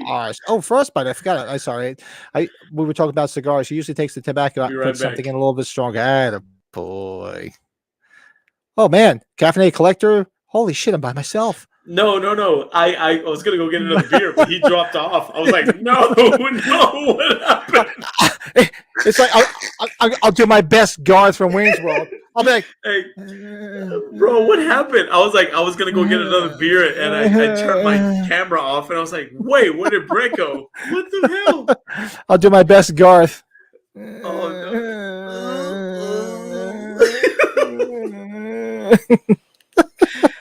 I don't know. Hey. Yeah, he's having for once it's not me. Usually it's my freaking internet that keeps shit in the bed. I'm cracking skulls out here, man. This is bad. I'm cracking skulls. That's okay. All right, I'm gonna go grab a beer. You want to go for 2 weeks? I got you. You want to go? Okay. I got you. Oh, the Breakfast Club. Yeah. Got you. I got you. For 2 weeks, I got you. Yeah. I love it. I'll be right back, bro. You want me to yank it out of you? Remember that? Does Barry Manilow know you raid his wardrobe? What a great fucking movie that is. You are Neo. What the fuck was it? Neo Zombie Zoom Dweevy. Was that right? How it goes? Neo Zombie Zoom Dweevy. I think that's what it is. All my Breakfast Club fans out there, help me out. Are you there, Brett, or am I losing you? Hopefully it's okay here. No, I'm here right now. This is frustrating. Well, you know what? Pat. Yeah, I don't know what's going on over there, man. Usually it's mine. Sorry, bud. Mine started out like shit until I kicked everybody off the internet. So, I don't know. I hope you get back in here because there's only one. Oh man, there goes Brett again. We only have one thing left that we're gonna go through tonight, and our top 5 actors you wish appeared in a Halloween movie. So, anybody out there watching live in the chat with me? Because it's just me. Oh, the beautiful MB comes to my rescue. Thank you. Well, there's no volume. He's got you on mute. Where's your volume? Hello. There she is. I saw you all alone, and I was like, "Oh no." She's like, she's throwing me a reel. She's like, I got a lifeline to Pat. I'm helping him out. Yeah, Brett Did keeps, everyone just go on a pee break? well, no, Brett is having issues with his internet, and Joe went to walk the little dog for a little bit, and it worked out He's great. I got complaining. the beautiful MB. So MB, what's going on? Not much. I apparently didn't buy enough beer. Joe's complaining there's only one more left. Wow, that is not good. You just got a demerit for that one. There's no wine. Apparently. There's no nothing. What is in that house that make a drink? Wine. There's always wine. There better be some There's wine. always wine. So, for those that are watching now, and I'm hanging out with the lovely MB, this is Joe's better half. Hello, And everybody. they have a channel which all the descriptions are right in our description below here. Go check out their channel. They do a podcast together, Moody's Mind, and it's a lot of fun when they get together and chat. Yeah, like two peas in a pod. We just shoot different topics back and forth, talking about kind of our favorite movies, anything that we've been up to. Oh, Joe's doing like the collectibles movies. Oh, he's directing in the back. So Ray, thank you, Ray, for helping me out. The Neo Maxi Zoom Dweeby. I'm like, I know it's something like I was saying Neo Nazi. Jesus Christ. No. And this day, well, I can't even see. We're gonna be canceled in like 2 seconds because of all this shit. No. So Ray is the singer in the band. Great freaking guy, man. It's so I'm looking forward to I'll have to bring the band on one night. We'll have the band on. That'd be super fun. Yeah, that's right. Ray, up to for making the prime time. We'll get you on our podcast. We'll have a couple of beers. We'll have some fun. Yeah. But be sure to go check out Moody's Mind. Everything is in the description of this video. Go check out the lovely MB and the hairy Joe, my son's father. It's not all about the hairiness. Our last podcast was about zombies. Look who I'm getting a blank screen, but he may be back. All I see is your head. Looks like he's been. The suspense is killing me. Oh God, the trouble with live shows. Oh, there he is. Oh, Ray's up for anything. Awesome. Nice. Ray's a good guy. And do you want to see somebody that could sing his ass off? Holy shit. Oh yeah. What kind of music do y'all do in your band? We do like a lot of classic rock, blues, rockabilly. Nice. That sounds like a fun time. So we're looking forward to if you got anybody in the northeastern Pennsylvania area, we'll be playing a bunch of shows starting in May. We usually play from like May to September, October. Then we do a show in December. Then we take the winter off because where I am, you never know what's going to happen. Like tomorrow, we're getting 5 to 8 inches of snow tomorrow where I am. So wow. So you have to. So usually in the wintertime we don't do much because you really can't count on anything. So we just like, Yeah, I can see that. Here it's very unpredictable. Like we'll be in the 40s one day and then 80s the next. Did Brett switch the dial up? He must have. He was trying to cut the cord, and he went to dial up. Oh my God! You've got mail. He's got AOL. You've got mail. Oh wait, he's trying to come through. He's like the little engine that could because he pops up on my screen. You guys can see it's like I think he can. Oh wait, I got a picture of him. Let's see. He needs an aim away message. Brett, you there? Hello. Speak. Hey, what are you doing with my girl? What are you doing? She's coming with me. He said I'm coming with him. Oh no, Brett's still popping in and out. I know. Say goodbye. Oh, bye everybody. Bye, you want to see the better looking half of this crew? Go check out Moody's Mind. You'll see the better looking half of this crew. Oh, yeah.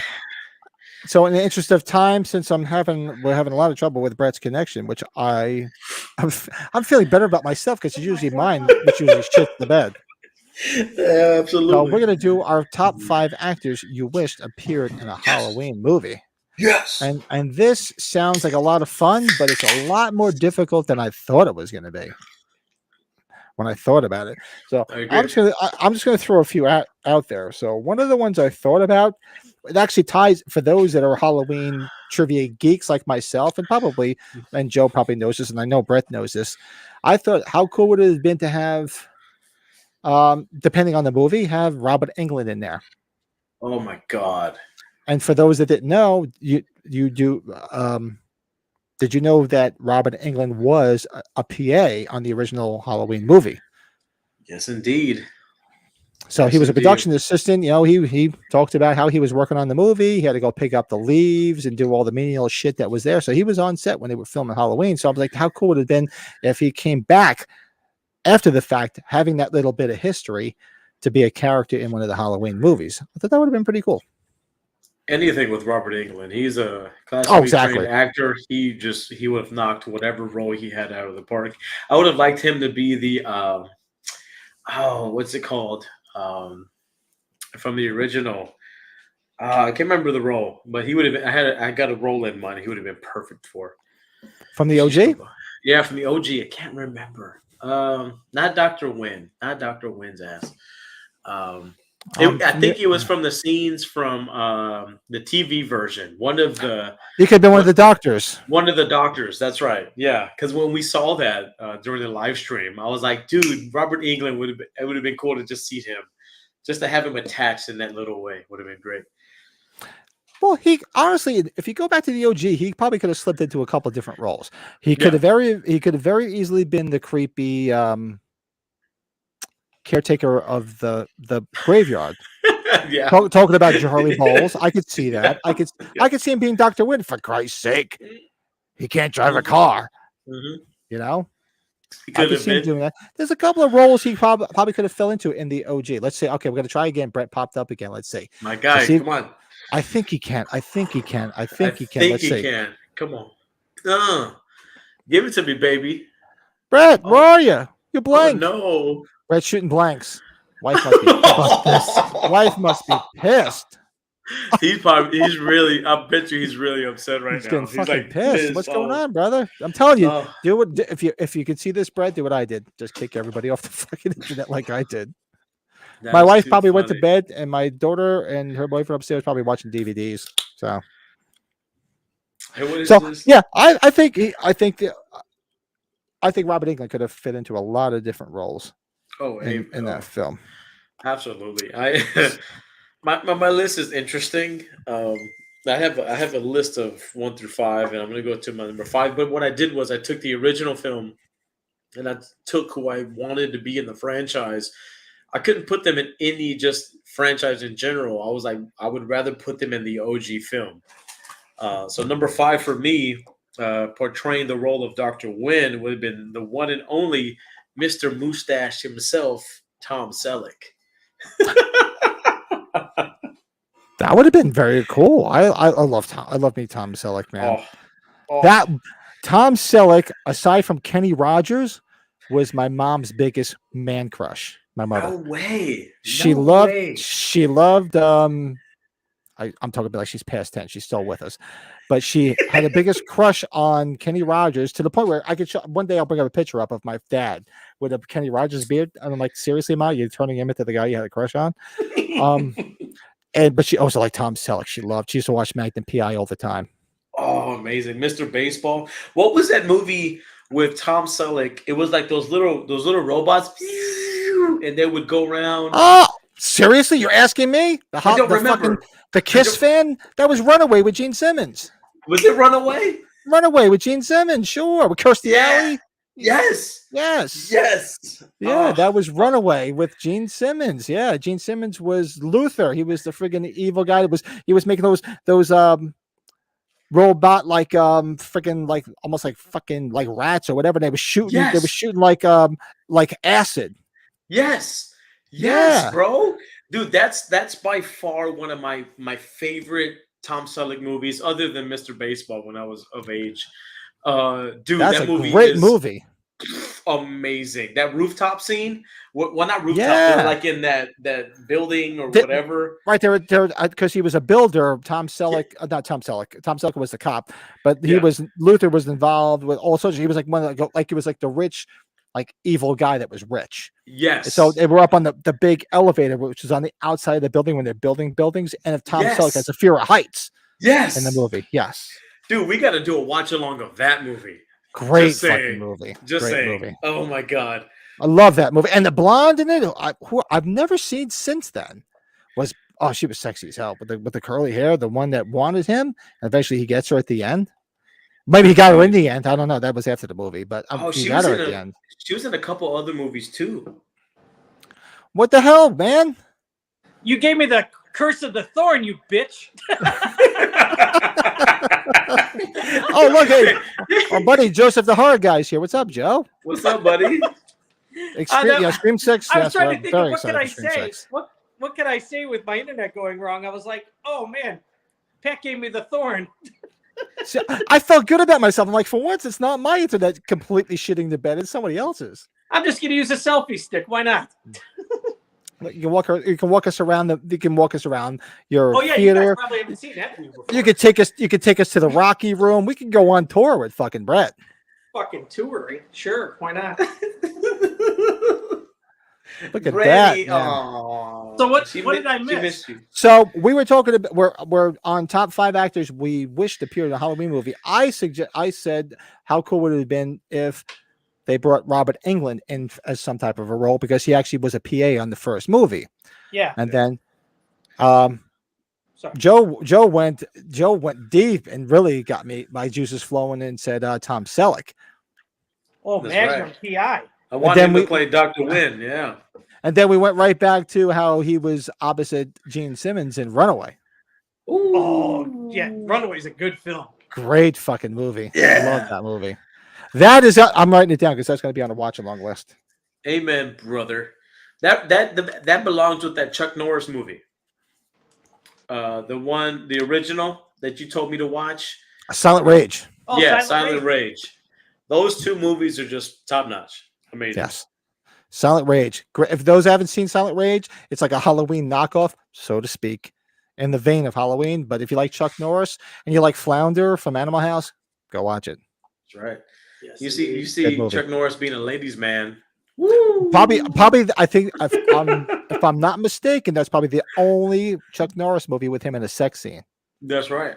It is the only one, yeah. And he was getting some ass because she was naked and she was cute. She was good to go. She was Ron Silver's wife in the movie.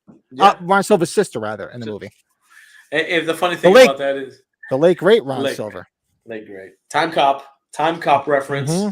That ties into the movie we just reviewed, Sick. Ooh, look at fuck Kevin Bacon, man. Look what you just did. You want to see a real good role by Ron Silver. Blue Steel. Speaking of Jamie Blue Steel, Jamie Lee. That's a great movie. Yeah, great movie. Ron Silver. Good movie. Love you guys. I love you guys, man. We're connecting all this stuff. Oh my god. Yeah. So what's So Brady, throw somebody out. Name an actor you wished would have appeared in a Halloween movie. Mine's my first one. I would say is obvious. I would have loved to see Christopher Lee as Dr. Wynn, just because Christopher Lee could have been Loomis. I was like, oh man. As much as I like Mitchell Ryan's in a couple of my favorite movies, being Lethal Weapon and Grosse Point Blank, but yeah, Christopher Lee is Dr. Wynn. I think that could have tied it really in full circle. And he's got that very villainous feel. He could have pulled it off. I mean, I think he could have pulled it off. And most people are like, oh, Donald Pleasance. I said, you know what? While Donald Pleasance, God rest his soul, is the best ever. I think had Christopher Lee accepted the role, I think he would have done a great job with it. Oh, I mean, come on. The Christopher Lee would have knocked it out of the park. I think better than Peter. I love Peter Cushing. I love the old Hammer films, but I think it would have been a little bit too weird with Peter Cushing. But I think Christopher Lee, he's got that perfect sense of dynamic and creepiness that he could have pulled it off just like Donald Pleasance did. Those eyes. I don't know, like all the little minor touches that Donald Pleasance gave. I don't know if he would have had all the minor things that we all loved about Donald Pleasance playing the role. He still would have been good, though. I don't think the role would have been as significant, maybe, though. Just my opinion, but right. But you know what? Then, but if Christopher Lee would have originated, we would have never known, so we couldn't compare it. So this is a good exercise to say, like, what if this person did it? Well, it's not as good as this person. No. Well, we understand that. But what if this person didn't get that role and this person took that role before he did? Yeah, that's like saying, what if Michael 1 Jordan + 2 never + 2 + 1. existed and we just got Kobe? Like, Kobe would now be known as the greatest of all time. That's not funny, Joe. Now you're just starting shit. Yeah, but that's funny, a good Joe. that's a Do I good need to go that's a over here good now? way Get of upset. comparing the two, because Kobe is judged based off what MJ did, but if there's no MJ, Kobe's known as probably one of the greatest of all time, if not the greatest. That's not funny. Joseph the horror guy says, I'd like to see David Harbour in a Halloween movie. Yeah, Hey, that'd be good. that'd be How about good. a deputy role? Speaking I of can see David that. Harbour, speaking of. I could see that. Definitely. So circle back to me, another guy that I had on my list. Oh, actually, no. I had a woman on here. A woman? A woman who I thought would have been. Oh, sorry, wrong movie. So set your mind at ease. Going back to American Pie. Oh, baby. When she was a little bit younger. I thought, how cool would it be to see her in maybe either a motherly role or something in that role? Jennifer Coolidge. Oh, Jennifer Coolidge, yeah. Oh, yeah. She's like, get out, dumbass. Oh, she's in that movie with she would David be a Harbour. great. Yeah, she was. Exactly. She's in that movie that I talked about earlier. We Have a Ghost, or what is it, babe? Yeah. Oh, yeah, she's in that. That's right. Yeah, She plays Yeah, she's in We Have that a Ghost. movie. Yeah. Oh! So I definitely. That's why I wrote it down. Now I'm putting a check mark next to that. I love her. I loved her since I was a huge fan, and I was so disappointed when they canceled it. I love Two Broke Girls. Oh, so good. I love that show because of the eye candy, for one. I'm not gonna fucking lie, but between her and the other guy was like Yugoslavian or whatever, guy Olaf, the one that she eventually married in the show. Oh, yeah. They were funny as fuck on that show. That show was sorry. So not to get off on a tangent, but I thought if you could easily filter her into a Halloween movie, I think it'd be a lot of fun. Oh, dude, that's Stifler's mom. We can Stifler's put her mom. anywhere. We can put her anywhere. Yeah. You put her anywhere. I think, she could play, like, imagine her playing, I like Dee Wallace Stone, but imagine her playing Laurie's mom, adopted mom in the Rob Zombie movie. She could have done that. Yeah, she would have done better than friggin' than Zombie's wife, but no offense to her. Yeah, that's true. That is, oh my gosh. What do you guys got? So that's me, Jennifer Coolidge. So Joe, it's up to you. Ball's in your court. Let's see what we got, man. Let's see. You know what? I just real quick, before you were mentioning her, I would love to see her play the role of Kathleen Kinmont. But that's just a side note. We'll get it. She's very gifted. Yeah, in H4, gifted. but we'll get out of that. Okay, so my next one is funny, Pat. My next one is a female too. She's a lady.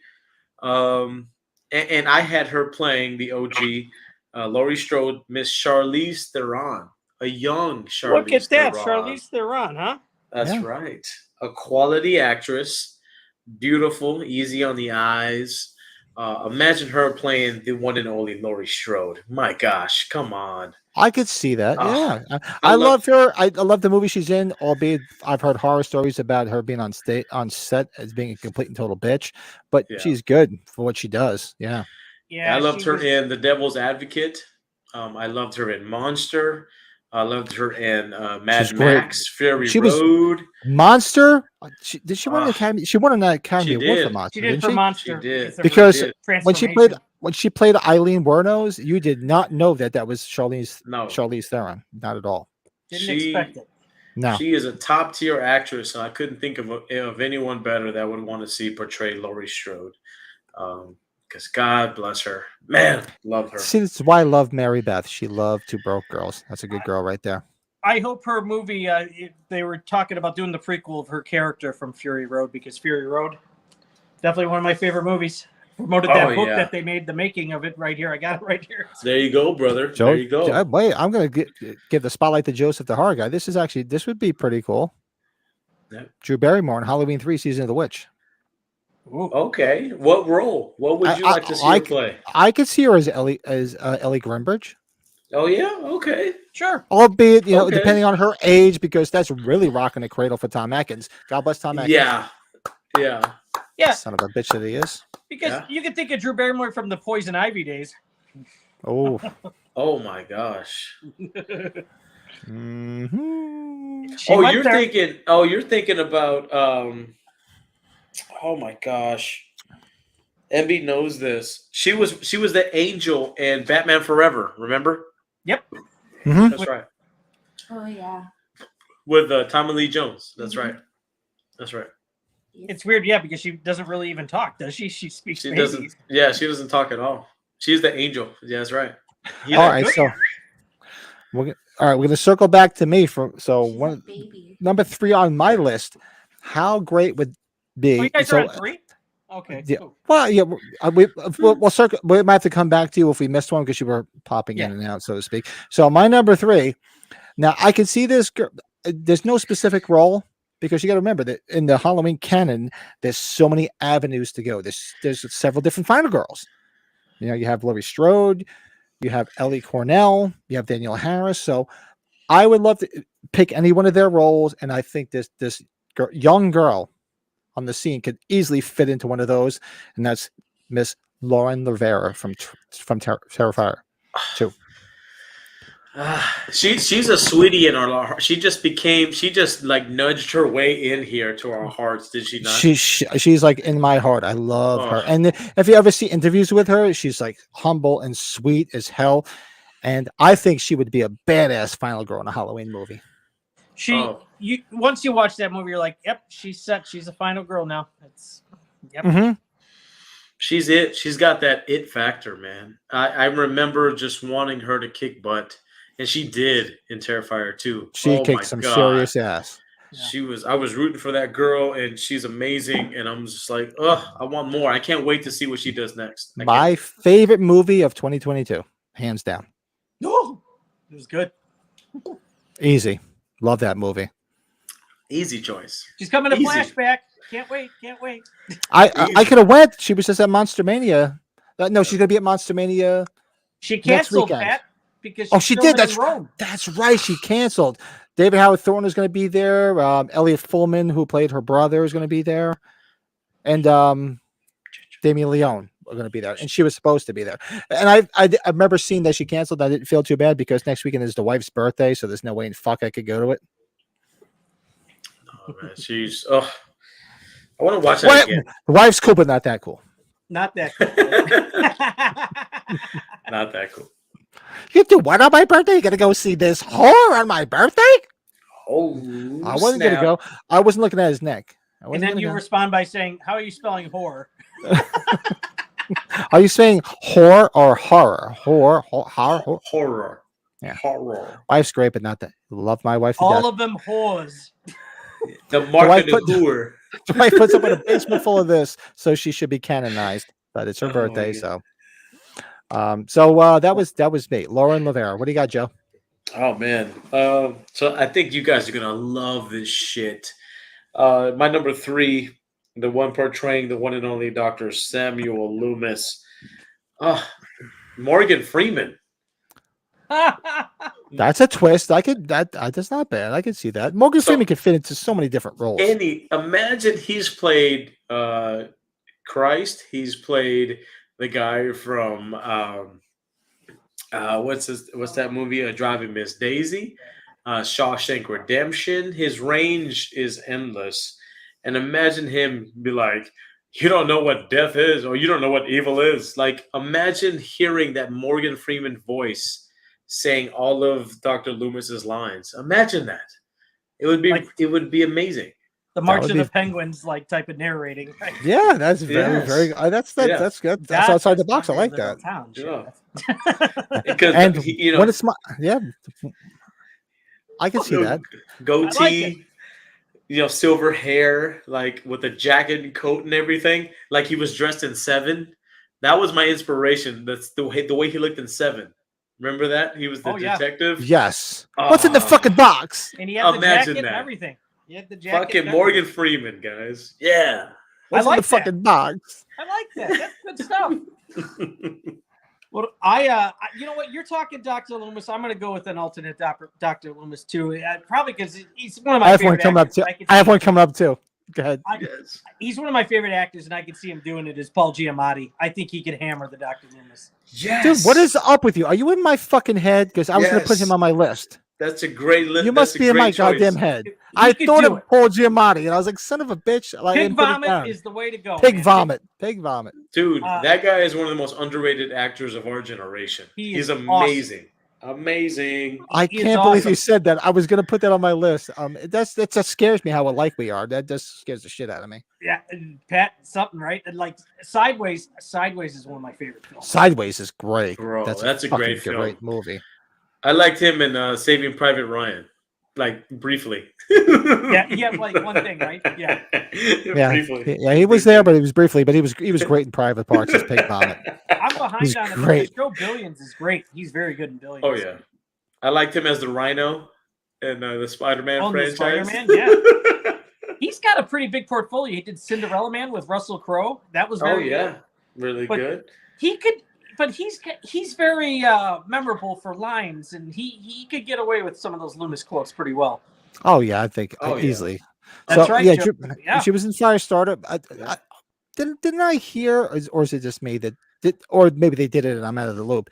That they were doing a Firestarter remake. Did they do it already? They did one. Yeah, it sucked. All right, I thought they did, but I didn't hear much. I remember hearing Zac Efron's the dad. It was pretty bad. It was trash. Carpenter did the music. Carpenter's music was great in it. That's about it. Is it worth going back to?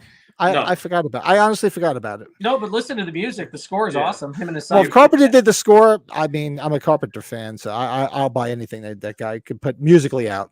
Anything. I mean, besides, obviously, I buy his movies. Duh. No, the original was years better than the remake. Oh, yeah. I knew it was coming out, and I'm drawing I was like, shit, I forgot about that. That one slipped past me. So, Joe, is that red wine? Yeah, we're going from the booze hound to the aficionado, the wine aficionado. We're gonna have to start figuring out our red wines for each 45. We can do that. Yeah. All right. So you guys were piggybacking on the Loomis character. So I had an idea for a Loomis character. Yeah. And he popped up in my head because most people that watched him in actually mostly in TV shows. He was in a couple of movies, 101 Dalmatians, but he was on a TV show for a while. And you don't know he's British because he doesn't talk with a British accent. But I thought, how cool would it be as Dr. Loomis? Hugh Laurie.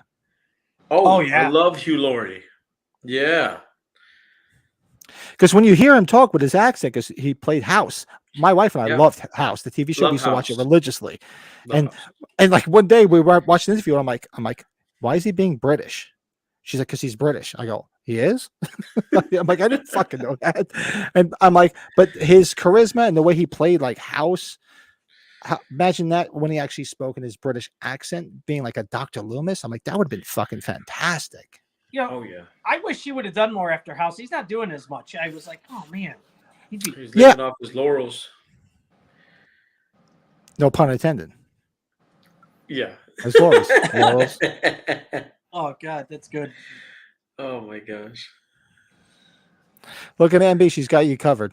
I told you there's always wine. Always wine in the house.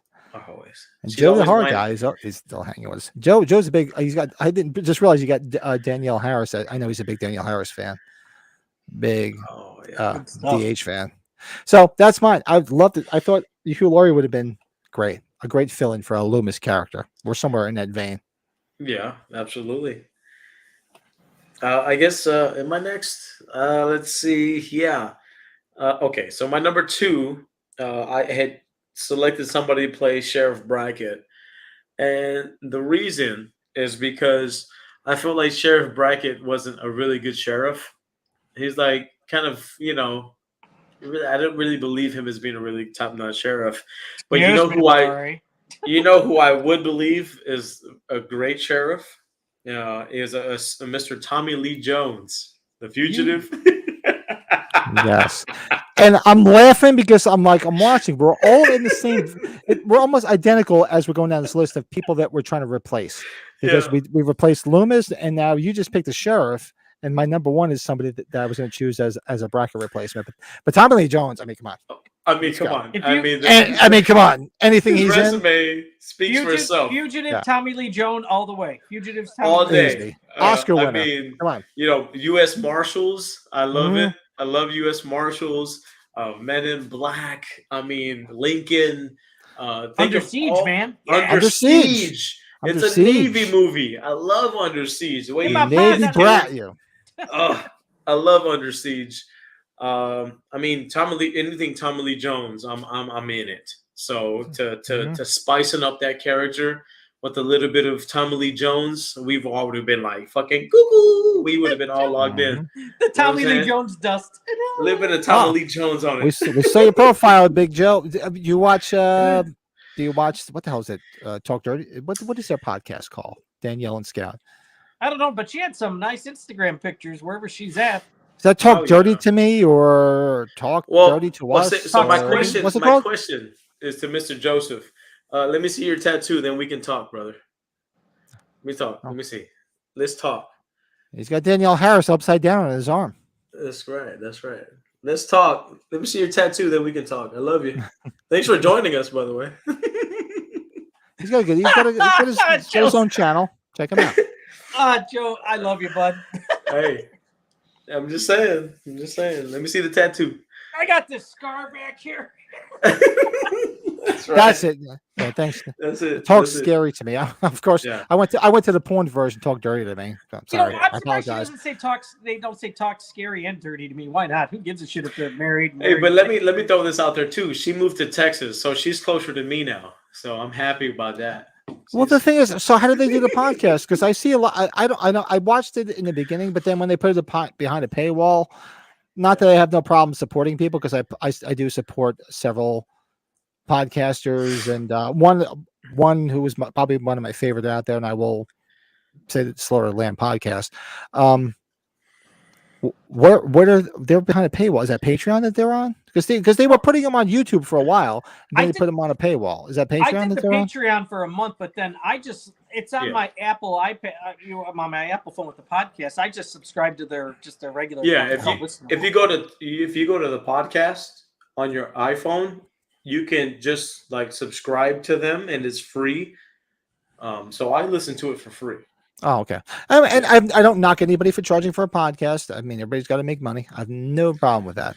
But I already subscribe to several, and I'm like, I just can't keep adding them on. There's only something I can do. What? Who's talking? I heard LSD. I had accidentally pressed play on their thing. I heard LSD. That's a different podcast. So, whose turn is it now? Is it Brett's? Bretty. Just okay. Or you're on your number 2. Yeah, we're going down to number 2 here.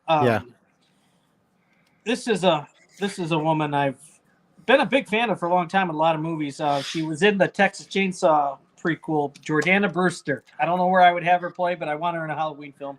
She's pretty, like brunettes. I'll take her. She lost her head. Yeah, but she lost her head. Yeah, pretty girl. Very pretty girl. I don't know. There's something about her. She just catches the eye, and no, she would be somebody that I would whether she's a supporting character or she could be the final girl. I did like her. I did like her in the prequel. I thought she was great. And who was the girl? She was annoying as fuck. She was the one with the the guy that helped them break out. What the hell was his name? Do you remember when they broke out of the institution? Can't say I do. Yeah. In that prequel? And in the prequel, there was the girl, and they were always humping. They were humping and there was her, and she was trying to protect. Oh, you're talking about the one with Angelina Jolie? No, not Angelina Jolie. No, so they did the Jessica Biel Texas Chainsaw, and then this was the prequel. That was the prequel is the one I'm talking about. What you're talking about? That's the girl that gets her head cut off with the chainsaw at the end. Leatherface? Oh, you're talking in the Netflix new one that just came out. No. The other one. I'm talking about the one. Because the Texas Chainsaw Massacre canon, I'm not familiar with as much as I am Halloween. It's very convoluted. I'm thinking, is this not the prequel one where they break out of the institution and she's the one that worked at the institution and gets her head cut off? No, I think that's that Leatherface one that came out not too long ago. This was the prequel to the original story. I just know Jordana Brewster gets like the chainsaw through her in the back of the truck. I just want to make sure because I admittedly don't know that canon as much as I know Halloween. I was thinking of the girl with that one where she gets her head cut off. And the mom is the mom from she was in the Haunted Mansion. The hell was her name? Do you remember she was the woman that was in the Haunted Mansion, the original Haunted Mansion movie? The Eddie Murphy one? Or before that? That's another one coming out this year too, another Haunted Mansion movie. Yeah, that I know who you're talking about, but it was. Do you remember what was the Chainsaw Massacre movie? Because like I admittedly don't know that franchise like I know Halloween, where they show them they're in the asylum and they all break out. That is Leatherface. Isn't Stephen Dorff in it? Yes. And I was thinking the girl who was the nurse that was like sort of their hostage is with them the whole time and trying to talk him off the fence, and eventually gets her head cut off by him. Hold on, I'm looking here really quick. What happened to you? That's who I thought you were talking about. So I will admit my flaws is the note about knowing the canon of the Texas Chainsaw Massacre franchise. I don't know like I know Halloween. Or I'm gonna look up that or Friday the 13th. That's what I thought you were talking about. So the mom, right? Okay. Lily Taylor? You're thinking of Lily Taylor? No, not Lily Taylor. The woman, she was the nurse in the asylum when they broke out and they took her hostage. No, I don't know who that would be. All right, I'm going to look it up. Hold on one second. I am going to check while I'm here. All right, so I'll look it up while we're chatting. So my number one is same thing. You were talking about a replacement for Sheriff Brackett, and I thought this would have been kind of fun and a good tie-in to another franchise that I love, who was on our movies that we want to see. Well, the franchise movies that we want to see this year. How fun would it be to see Sheriff Brackett played by Bruce Campbell? Oh, that would have been cool. Yes. Oh yeah. That would have been cool. I thought that would be a lot of fun. Him replaying Bud. He would be funny as a Bud. He would be good as a Bud. That would be really good. Oh, man. Bruce Campbell, the immortal Bruce Campbell, the one and only. Funny guy. I love the guy. Yeah, I that was something that popped in my mind, and especially when I was doing the thumbnail for Evil Dead Rise, and I was thinking, wow, how cool would it be to see fucking Bruce Campbell in a Halloween movie? And he'd be great, like as a Sheriff Brackett. How fun would that be? Be awesome. So that was my number one pick. I'm gonna keep searching. So, what do you guys got? Because I'm going to keep looking this up because it's annoying the shit out of me. I'm super excited to mention my number one. Like I thought about it long and hard. That's what she said. And I really was just kind of like excited to share this with you guys because I know you guys would appreciate this. But I decided to recast the one and only Michael Myers from the original with the one and only actor, the best action hero from the 80s and 90s, in my opinion, the one and only Mr. Arnold Schwarzenegger. Now, hear me out. Okay. No one, in my opinion, can play the Terminator better than Arnold Schwarzenegger. The walk, he's a robot, very stoic, very robotic movement. If you could translate that to being Michael Myers, just throw a mask on him and some coveralls. He could play Michael Myers, I think, in a very, very good way. Oh, yeah. And not only that, that's a powerful son of a bitch. You know what I'm saying? Like, that would be highly impressive. So he'd be like, come on, get down, get over here so I can stab you. Come on. If you had a Halloween movie where Michael Myers talked, he would need, because he needs to talk. He would need to talk. Get over here. Get away from the ledge. I'm going to get shot 6 times. I'm gonna give me your address. When he gets shot, he does like the Arnold scream. Ow. Exactly. I met this. Now you're a boy with this blank, barely motionless face. The blackest eyes, the devil's eyes. That's right. Like him and Dr. Wynn, get to the station wagon now. Right. Get to the station wagon now. Get the hell. Hey, Dr. Get to the Loomis. chopper. Dr. Sir, there's no Loomis. chopper in Halloween. Get to the chopper. Wait, he's like, Dr. Loomis, you son of a bitch. He goes into the hardware store. Give me the rope. Give me the knives. Let off some steam, Michael. Hey, but for me, it's like I got to pick, if I could recast or somebody to be in a horror movie, a Halloween movie, Arnold Schwarzenegger is Michael Myers, man. It can't go worse. It can't go bad. I mean, he's a blockbuster hit. He's a box office bomb. He's the best. He's the He bomb. would need to use a gun too. Give him a Gatling gun. I just thought that was so funny. I thought we would have fun with that. Joe, that was awesome, dude. That was awesome. That was a good call. Oh man. I'm flattening all their tires now. I'm gonna get you girls. Totally. Oh God. Well, if I had to pick another Laurie Strode, I would pick the great Rachel McAdams. For some reason, she was like a girl next door to me. I've always liked her. I love Rachel McAdams. I Beautiful. think it's not like everybody always says, "Oh, she's so hot, she's so drop dead gorgeous," all that. She's a very pretty girl, but it's not like everybody's like gawking at her, guys. So I think she would be a great Laurie Strode. My guy. Very nice.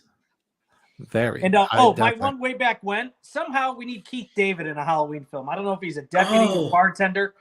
Yeah. We need him in the movie. That was my other one from way back when. Keith David. Wow.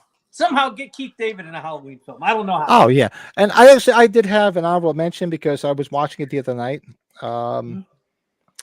See, like Amy Steele from from Friday the 13th Part 2. Oh yeah. See her I could see her as one of the nurses in the Hatfield Memorial Hospital easily. The Uzi 9mm. Uzi 9mm. Uzi 9mm. Uzi 9mm. Which way to Haddonfield Hospital? Arnold's twin Danny should have played Michael. Oh Could you shit. imagine? It's like Michael Myers really shrunk. Strode Realty. Like, Who the fuck is this? Dun. They're like, man, get your ass out of here. Yeah, he's scared. Yo, of you. thanks for stopping in, man. We'll see you next time. Don't be a stranger. Lester, Papa. you're dead now. Come here. You're like, Wanna thanks rewatch for horror coming movies to the again? party, Loomis. Awesome. Yeah, exactly. Oh, it's Millie Estevez is Mika. Hey, I think his voice really fits the world, especially with, that's good. Wow. I mean, bring him Yeah. back, man. I love him. What is he doing these days? It's a shame that he's not around. What the hell is he? I mean, what has he done since the Mitchell Brothers movie? I don't know. Has he done anything? I mean, maybe I missed something. Hey, he's the Mighty Duck Man. Been a while. I don't know. He's been. I mean, you think back because I'm a child of the '80s, late '70s and early '80s. So I mean, Emilio Estevez, in some of my favorite funny movies, starting with.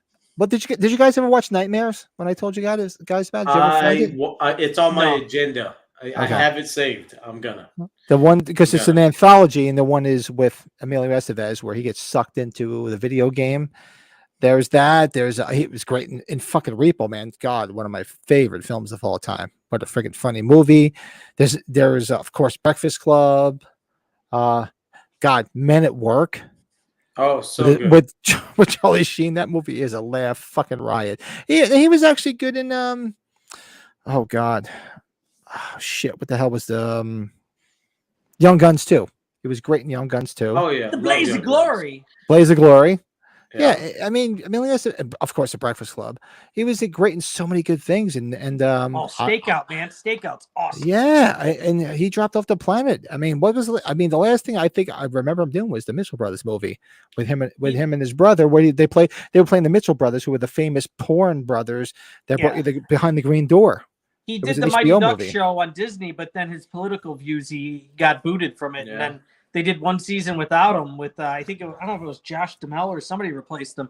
And it didn't do well. They canceled it. He was on the Mighty Duck show on Disney Plus, and then, goner. I think he's That's just cool. laying low because of his brother. Half brother, yeah, could be. Yeah. No, but he's directing. He did a lot of directing once he stopped acting. He really got into the whole directing scene. Well, speaking of Keith David, him and Charlie Sheen, Men at Work's one of my faves. I love that movie. I love Men at Work. That's such a fun movie. So good. That's probably my favorite Keith David role, just because he's a freaking maniac. He's a maniac in that fucking movie. He's funny. We're just gonna be nice. We're just gonna be nice. I hate redneck cops. I hate redneck cops. I hate redneck cops. We always used to do that when we were kids, like we were going out like late at night drinking or whatnot. We go to Denny's or something. We would always grab somebody's arm and say, "There's several things you don't do. One of them is touch another man's fries." And you do that, and you will live a long, happy life. And the look on his face is like, he's like, fuck. Man, you don't touch another man's fries. That's right. Human life means very little to me at this point in time. He's got some great lines in that film. Yeah, that's shit. Another watch long. I'm sorry, I could watch that. I could watch that movie all fucking day long, man.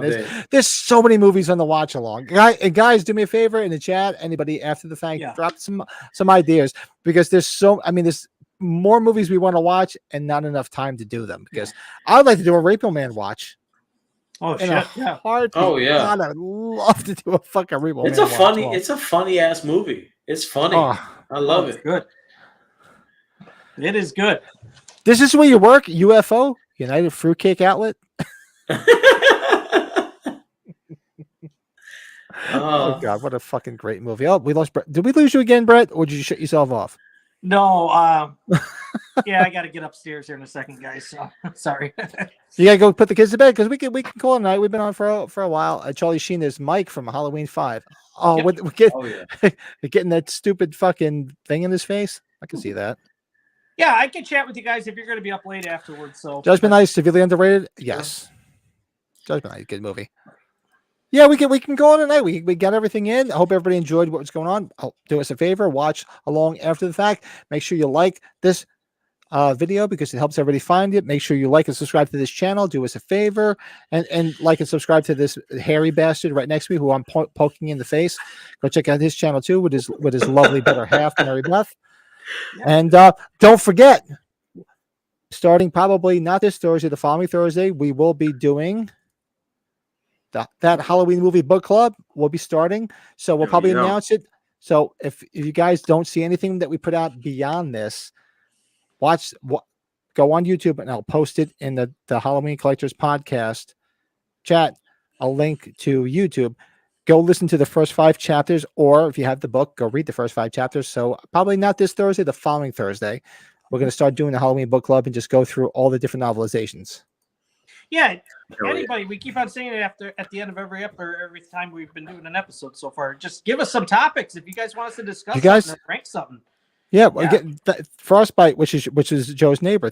He says great topics. Thank you. And we always meet once a week and try to come up with stuff to come up with. So if you guys have any ideas, don't be strangers. Drop them in the comments below us, please. It makes our job easier. Well, believe me, it does. I agree. Halloween Ends book begins with 2 garbage men who reminded me of you. Yes.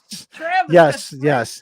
Travis is good. Travis read the beginning of Halloween Ends. That was a whole sequence that they should have put in Halloween Ends on film, where he kills the garbage man, and that's what he basically drives to take him over to the overpass. But actually, he takes him to that house where it's like that cabin where the father is with the little girl who he's kidnapped, which is his daughter. Did you guys read the beginning of it? Oh yeah, I read it. It's one of my favorite things. The father's hiding out in it's a cabin that he owns, and it turns out that the daughter that's with him is basically his daughter, but he's kidnapped the daughter. He won't bring her back. Yes. Yeah, it's just a lot of stuff that goes on in that book, man. That's why we want to do the book club. And of course, we're going to start with the OG and work our way back. But Travis, that's awesome that you read the book.